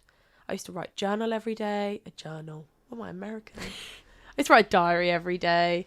But I blame my family as to why I don't write them anymore. Because it would look for They it. all read it. Oh, yeah, no. It was awful. And I used to have 3 diaries. So I used to have one for like family life, This is so one for good. life, and then one for like friends and boyfriends. This is fascinating. Yeah, I used to write everything down, and like I'm really dyslexic as well, so like all of it's just scribbled all out anyway. Wow. But like, I just find writing a really good way to relieve stress. Like whenever, like someone, like my sisters or something are like, I'm really struggling with my like mental health and stuff, I'm like, write a diary, because it used to help me a lot. Yeah. But like now when I write a diary, I can't keep on top of it because I feel like someone's gonna read it. Oh shit. Like at the moment, I've been writing a diary because it's been a fucking week. Yeah. But I don't know whether I'll continue to do it because in my head I'm like, someone's gonna read this. Oh, that's Awful. I think that you should carry on doing it. I know that it's really good to, if that's the way that you get out your not problems, if that's the way you get out of your stress, and you need to write it down, that's important. And because obviously, like, I'm a big believer in like astrology and stuff, and like I was saying to you about it earlier, but like I do as much as I can on like new moons, full moons, write what I want to achieve, you know, manifestation, stuff like that, write what I want to achieve, write what I want to let go of, write like we've got a full moon tonight. It won't go out tonight, so sorry you've already missed it, but we got a full moon tonight, so it's like really good tonight to write down like the things that you want to let go of from last year, because it's the first full moon of this year. And then afterwards you burn it to like let go, or you can plant them in the ground if it's like a new moon, because it's like the regrowth. I don't believe in that stuff. I do believe, obviously I believe in it, but I don't do that because I enjoy fire. I enjoy burning them. See, because it's like letting go. Like fire, but it's really bad for my asthma. But honestly, writing that stuff down is so good. And what I was going to say as well was, this is so funny, it's so interesting. But like when I was younger, early 20s, I met this guy at Outlook Festival, and it was just like a little fling thing, and then we met up once. He came to my house once after the festival, and he was incredibly spiritual, and I was just finding my feet with spirituality at the time, but I was extremely confident back then. And he used to write a journal, and he used to be like, oh, you don't journal? And I was like, sorry, what are you talking about? This is not normal. I was like, what? And he was like, and I feel bad now because he was now I'm older and now I'm more wise. I know that he was actually in a much better place than where I was. And I was just nasty that I like took the piss out of him writing a journal. But anyway, he basically, after he left my house, he had gone to my under my pillow and left me a journal. Oh, now we say right now. But when I was younger, I was nasty, and I was like, what a weirdo leaving me a journal. And now I'm like, what a man. That's amazing. How cool is that he was like wanted to do, and he was like, he like meditated and did all these cool things. And after that, I never spoke to him again because I was like, what, how strange, leaving me a journal. And now I get that it is really important to write your stuff down. And back then I was just naive and a nasty bitch, and now I'm like a completely different person, and just like, what cool also thing. The younger you are, the more you think there's only one way of life. Oh, honestly, it's so you don't true. realize that even though people are like, oh, it's good to be unique, it's good to be different, it's like no one is the same. It's not about trying to be unique. If you're trying to be unique and trying to be the most different as you can, you seem more the same. Whereas if you're just yourself, you realize that no one is the same. No one is like the same as another person. And it's like, makes you feel very accepting of things. And also makes you a bit insecure. It really, I think it's mad, isn't it? Because like, I was such a confident person when I was younger, but I was naive. I was incredibly naive. I didn't actually know the way of the world. And I literally thought that the way I saw, like, you're just a lot more narcissistic when you're younger. I think you think that your way is the way. And if people don't see it that way, then they're just wrong. But then I got broken down. I would say like over the... By men over the last like 5 years. Now I'm nearly 26 next month. And I'm honestly, me and Alec talk about it all the time. I'm such a different person now. I literally am not very confident at all, but I'm also a lot more accepting, and I understand myself so much more. And even though I am less confident, I know how to deal with myself so much more. And I'm also a lot more, I think like it's difficult when like you have like parts of autism and stuff, you find it hard to understand other people's, like, it's weird because like BPD means you're extremely understanding of other people's empathy, but when I get a little autism spell, it's hard for me to understand somebody else's emotions, due to picking that up from family. And like, thanks family. And it's just like, it's interesting now being at the age I am because I'm super aware of other people's emotions. I'm super aware of when things get too much for me and I might be showing somebody else and not caring about somebody else's emotions as much. And I think it's weird, isn't it? Because as you grow up, you suddenly just go, oh, how did I get how did I know so much stuff all of a sudden? Yeah. And then you get worried that you've lost yourself, because I was like, oh my God, I used to be such a bad bee and I used to like not care. Yeah. And now I'm like, oh my God, I've so lost myself, but I haven't. I'm a lot more happier. Yeah. Absolutely. More at peace. Yeah, I'm so much more at peace. I'm so much more understanding. I understand. I used to beat myself up in my brain so much for being the way that I was, and now I just completely get it. And it helps you calm down as well. It does. It really does. Sometimes I just get really overwhelmed by like anything. Everything. Honesty. Seriously, it's true. Yeah. I think also like growing up as well, like once I was able to leave my family home and actually become 18 and I was like, I'm finally allowed to be independent, that is when I felt like the most freedom and the happiest, is when I first moved out my mum's house. Like, well, not the first time, I think it was like the fourth, but it was like when I'd actually was old enough to sign a legal document to say I am the tenant of this house, like I am in charge. And that independence alone was what definitely kickstarted a lot of my confidence, and just happiness in general. See, I think that's so interesting, because obviously lots of people have that with uni when they go to uni and get out of their house. Massively. But this is probably why I find you so inspiring, because you talk at such a higher age than you are, and you teach me about these things, because obviously, like, you know, my situation with my life and stuff, and like how it's really hard.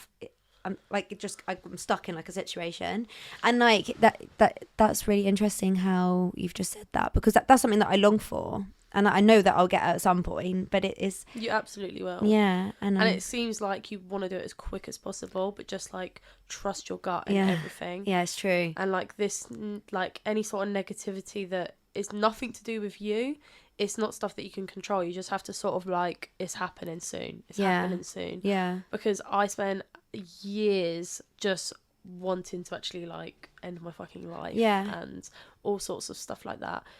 Because I just wanted to get out. And like, it got to a point where I was in and out of my mum's house for a few years. Like living in different places, living with my friends, living with my brother and sister's dad. And like all this sort of stuff. And there was never any point that I was happy because I didn't have a home. Yeah. Like, you can have a house, but you need a home. Yeah. A home is like a feeling, Yeah. not necessarily a destination. Yeah. And I really needed a place where I felt comfortable, where I wasn't going to be criticised, and I wasn't going to feel like somebody else was going to take it away from me and be like, no, you're not allowed in. Like, I used to be like, sometimes I would come home like just past my curfew, because my curfew was like a kind of reasonable time, but like sometimes I would finish work at like 9 o'clock and I would go to the gym, which was in Milton Keynes Centre, and then I'd have to get a bus home, so I had to do all of that within 2 hours of finishing work, and I'd be late, and then my mum would lock me out the house and be like, go stay somewhere else then. I'd be like, fuck, who the fuck is awake at 11 p.m? No one. So just being able to like not have that issue. Yeah. Because I had a house key. Yeah. My mum would leave the key in the door, so I couldn't open the door or the latch on the door or something like that. Although I did used to climb through the window. Look at you looking all cheeky with that. It's because true. It was a really small window. I was really proud. Honestly, it's so strange. Like, I was like this with my with my boyfriend. Like, when I started to stay at his more, and I would be like, is it okay if I have a shower now? And he would be like, yeah. And I'd be like, but the time? And he'd be like, what do you mean? And I'm like, it's late. Like, is it going to annoy anyone? And he's like, what are you talking about? And like, I never realised the restrictions on my life with everything because of my parents. Yeah, house rules. And like how you just, honestly, like when I go back home, just the feeling of sadness that I feel, and I hate myself for feeling like that, because obviously I love Beck so much and I want to be with her. I feel bad that I'm not with her and like stuff, and my dogs and stuff.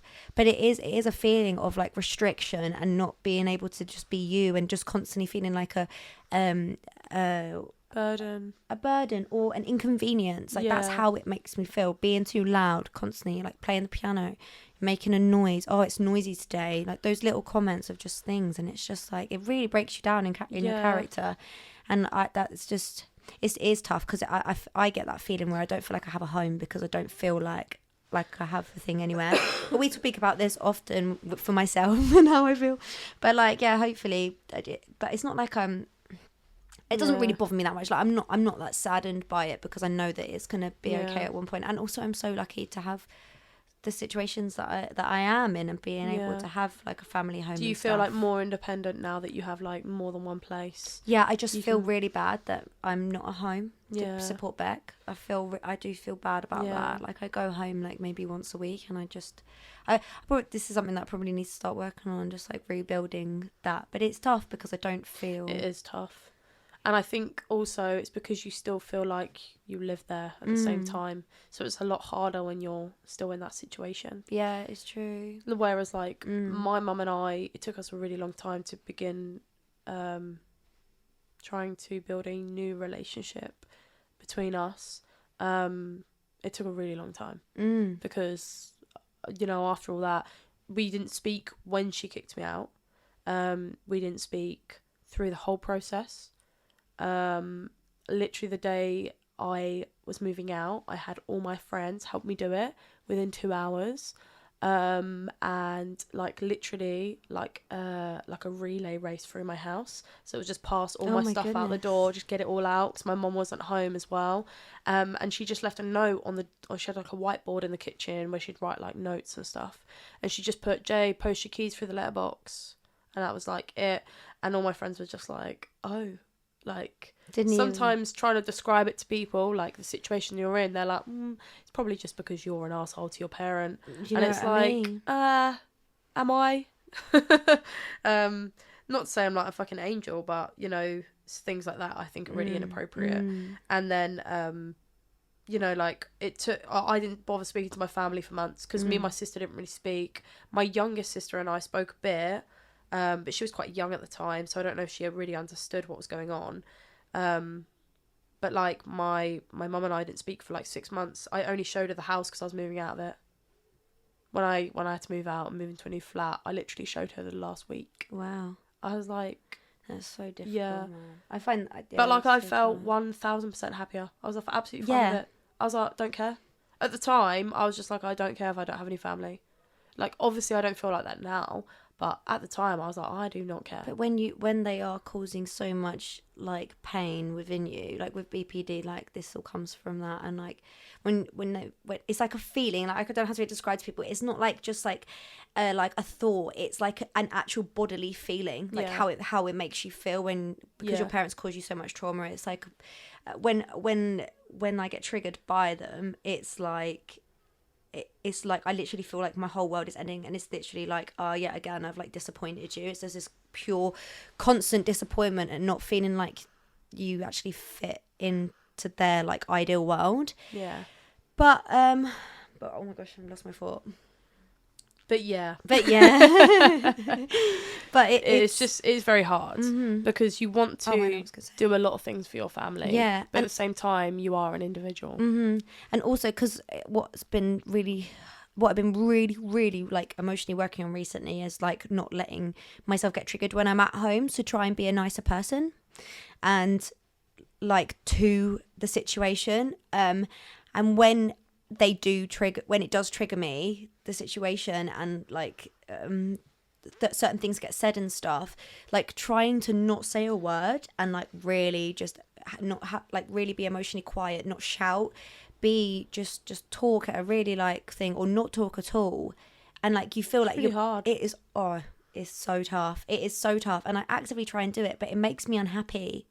And then like I'll voice and I'll be like, I'm unhappy here, and then that obviously hurts my sister's feelings because like it's such a tough thing, and people don't obviously like so many people go through this sort of stuff, and we just none of us talk about it. But also people don't realize like how difficult. I think us talking about it will help a lot of people though. Yeah, I think so. Like parents are tough, especially when you have parents who aren't at all interested in changing. Yeah. And don't put anything in to even become aware, and like you and your siblings are so aware of everything they do because you have to learn to survive, to adapt yourself, and also to survive in the normal world where you go out in the normal world and you drop a glass and it doesn't matter. There's no consequence. No one's angry. No one's, and you're like, and like I think stars start like, to go off, fireworks, sorry, and like, everyone's like, why are you saying sorry so cares. much? And you're like, because it's bad. I feel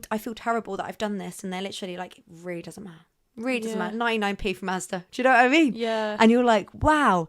And like, you know, I've never had that in my life, and that is so interesting. This is a thing, and like, but I would say only in the last since I would say lockdown did this for me. In lockdown, being around that energy all the time, like I didn't really realize it at the time, but then when I came out of it and I went back into and then meeting Alec and how chill he is and how nothing matters, and it's just like we're just trying to be happy people. It was like, whoa. Yeah. I'd never experienced this before. I'd never experienced where there isn't, if something doesn't have a consequence, it doesn't matter. Yeah. I think sometimes I can still be a bit high rate about things. And, you know, even the mess around the house, I think that's... Oh, yeah. It's not just an OCD thing. It's a routine thing. Like, but Alex and I do fall out over it sometimes. Not like as a dramatic thing, but like, I'll get the arse. And he does more than most men. He really does. He literally does more than most. 100%. When I tell people the amount of stuff he does around the house, they're like, you're lying. And I'm like, no. Like, he lives here, so he should be. Like, I see it as like a very equal thing. Yeah. But like, say for instance, because the house is so small, it's very easy to make a mess. Like, we could sit here, eat a couple of packets of crisps, the house is trashed, right? The whole house looks trashed, and it really bothers me. But like, end of the night, I'm like, just put everything in the kitchen. So then we walk out here, can't see the mess. Yeah. If you want to wash up, do it tomorrow. It's fine, because I hate washing up too. But like, things like that really bother me, and I get really overwhelmed by mess. I get so overwhelmed by mess, but I'm very messy. Yeah, but I'm really messy. I'm so messy. It's so hard to put things away and nowhere to put things. Yeah, because no space left. Christmas stresses me out. Yeah. As soon as I wrap those presents, I know that I'm going to receive new things, and that means I've got to find new places for things. Yeah. But I have so much stuff. And how are you going to get rid of old stuff? If I need you all saw of it. my room right now, I have a walkway of just Christmas bags of things, of just pajamas that they know where to go in the thing. But I've got so many pajamas that I don't wear, that I haven't chucked out, that there's nowhere for the new pajamas to go. You should depop it. No, see, this is the other thing. I can't do things like that. Okay. Because it takes up too much time and attention. It does. My ADHD does not let me do things. So, like, anything that's like I would lose money from, I'm just like, I'll just pay it. I'll just lose it. Because the energy that I have to put in to be able to do that gives me anxiety. Yeah. I'm overwhelmed thinking about taking pictures and putting this thing in. Yeah, it's a lot of effort. I've got this sample pad to sell at the moment, and it would be so good to just sell it. And like somebody else would use it and they would really enjoy it. And I can't get myself to do it because I'm like, it's such a big job. And it's not. It's really not. It's just taking a few pictures, putting it on like eBay or something, bam. And nope. I'm just like, every day I'm like, I'll keep it another day. I have a calendar on my phone where I can just book in what I'm doing, and it's shared with Alex, and I can just book in plans. So whenever I feel like I need to do something that I know I'm not going to do anytime soon, I add it in as an appointment. Is this the Time Tree? Yeah. Yeah, it's Brilliant. brilliant, isn't it? I love it. We both use Time Tree. It's so good. Connected with Beck and Alex so they know what's going on at any Yeah. time. But yeah, it's true. It's so handy. I got told by a friend at work by it, and you don't have to pay for it. No, you don't. It's free. Like, and you can have as many version. calendars as you want. Yeah. I just have one called Relationship. Mine's called EJ Gallivanting. I need to call mine something better than mine. Gallivanting. But yeah, me and Alex use it because he fails to tell me when he has a show until the same day. Oh no. He's like, yeah, I've got 2 shows to do tonight and 1 tomorrow. And I'm like, what? I thought we were going to do something. Like, I thought you were off. So that's why I was like, right, just tell me all the dates. Yeah, tell me all the days, put it in. Yeah. And then I'll still get a phone call from Beck being like, are we doing anything this day? And I'm like, look at Check the calendar. the calendar. Look at the calendar. And Alec would be the same. It's like, is something going on? I'm like, check the calendar. Yeah. Why can't nobody else check it? Yeah. But then I'm Alex is the I'm same. extremely. This is where I understand my personality so much from my different orders of BPD disorder and ADHD and autism. And my autism is that I am very good with dates. I love calendars. I love organisation. I love calendars. Dates. I love dates. I can. Goddard once was like, I'll give you a date. Tell me what day of the week it is. And I gave it to him straight away. And he was like, oh my God, you're crazy. And I was like, I don't know. I just love dates. I just love dates. I love animals and dates. Free that day. I'm so strange, man. We were going to Sundown, and I was like, I'm really good with dates. And he was like, all right, what day is the 3rd of March? And I was like, oh, I've got to work it out. Wait. You're actually going to be able to figure it out. Is it a leap year this year? No. Wait, I'm actually going to I can do it, but I'm stressed. You're on the spot. That's why. She's on the spot. So the 27th is a Sunday, and then the 28th is a Monday, and then the 1st is a Tuesday. The 2nd is a Wednesday, so the 3rd must be a Thursday. Should we fact check that? The drum roll, please. Oh, no, it'll be a Wednesday. Is it? Oh, no, it'd be Thursday. Quick, I'm almost there. No, because... No, because I'm a day out. So I said it would be a Thursday. It'll be Friday. It is Friday. Yeah. It's Friday. Yeah, it's Friday. Good save. Good save. Because the 27th isn't a Sunday this year. It's a Monday. See, how do I know that? Why do I know that? I don't know how you know that. Yeah, I thought I was good with calendars. Don't know that. Weird, man. It's because I know when certain things are and what days they are, and then I can work it out from then. Yeah. Anyway, I didn't prove myself that well there, but I think I did all right. I think she saved herself. She saved herself. It's a Friday. We'll have to test it next time. Oh, yeah. But anyway, I'm just really good with dates, and so I'm like, just check the calendar. But this is where my job comes in with my organisation. I love organisation. I love everything being perfect, everything being in things, but I'm just not good with it in my own life. Yeah, I'm not good with it. I'm really the same. I'm good with it online, things online, apps, computer, doing work, all online. I'm really good with organisation. Stuff to do with my room is just not good. And the house, like I don't know. I love cleaning. I do love cleaning, but it's like I think what it is, I have to give a day. And so like at the moment I'm like, right, I need to do my day on Monday, but how much work do I have to do on Monday? If I stop and I do work, then I'll stop doing cleaning and then I just won't get it done. Yeah. So it's like trying to find that balance between work, like, you know, your actual life that makes you feel good, being in your actual space, DJing, being busy, being tired, resting, like, yeah, and also doing music, finding that like balance between all of that stuff and being like a normal human and having a job is a lot. There isn't enough days in the week. There isn't. There is definitely not enough time at all. Oh no, I've got my hair stuck in Bluetooth. No. Okay, I pulled it out. I pulled my hair out actually. You want some water? I don't even be able to. Oh yes, please. Thanks so much. I might have broken the glass in the meantime. It's fine. Will there be a consequence? No. Don't worry. I love this. It's fine. Thank you. I ordered it from Etsy. It's very me. It's like my favourite kind of art. Yeah, it's beautiful. Like, I also have that up there. I keep looking at that. Keep looking at the cheeks. Another one up there and another like 3D statue, but it's really small. So I love it. I was like, for this podcast for me, I need one of these. Yeah. Because there was another one, but this one was prettier. It's pretty. I love it. Yeah. But if anybody else is any good at making these and wants me to replace this generic commercial version, because there's so many of these, I think they're just drop sold. But yeah, make your own and I'll display it just like Beck's art. Beck made me the best sign ever. This is me, Podcast J. Yeah.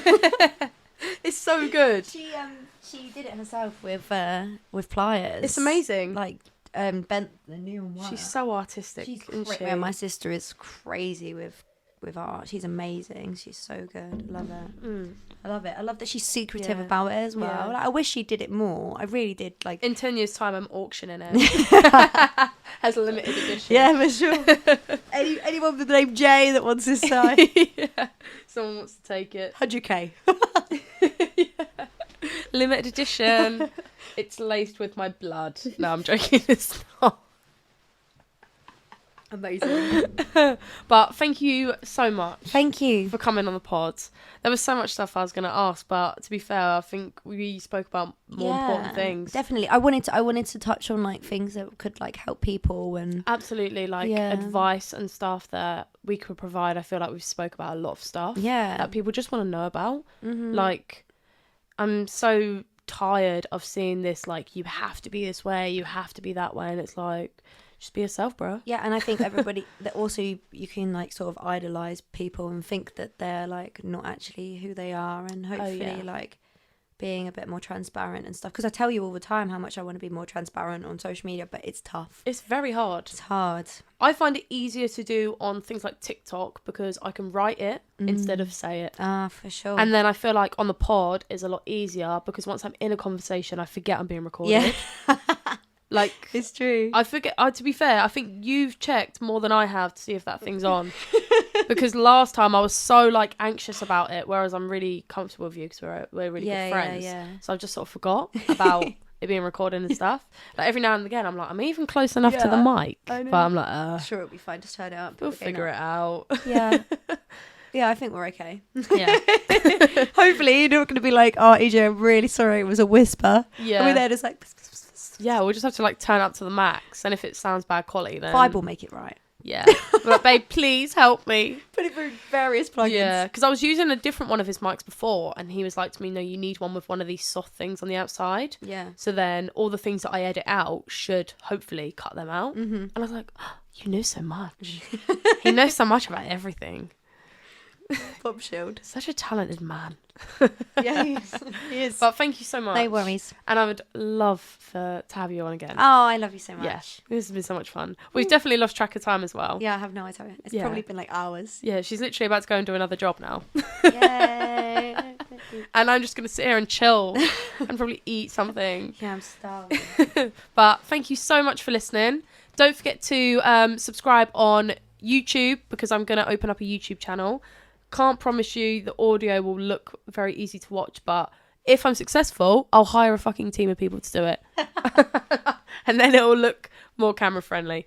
And then obviously subscribe on Spotify, whatever podcast platform you listen to me on. And don't forget to give me a follow on the Instagram. Thank you very much.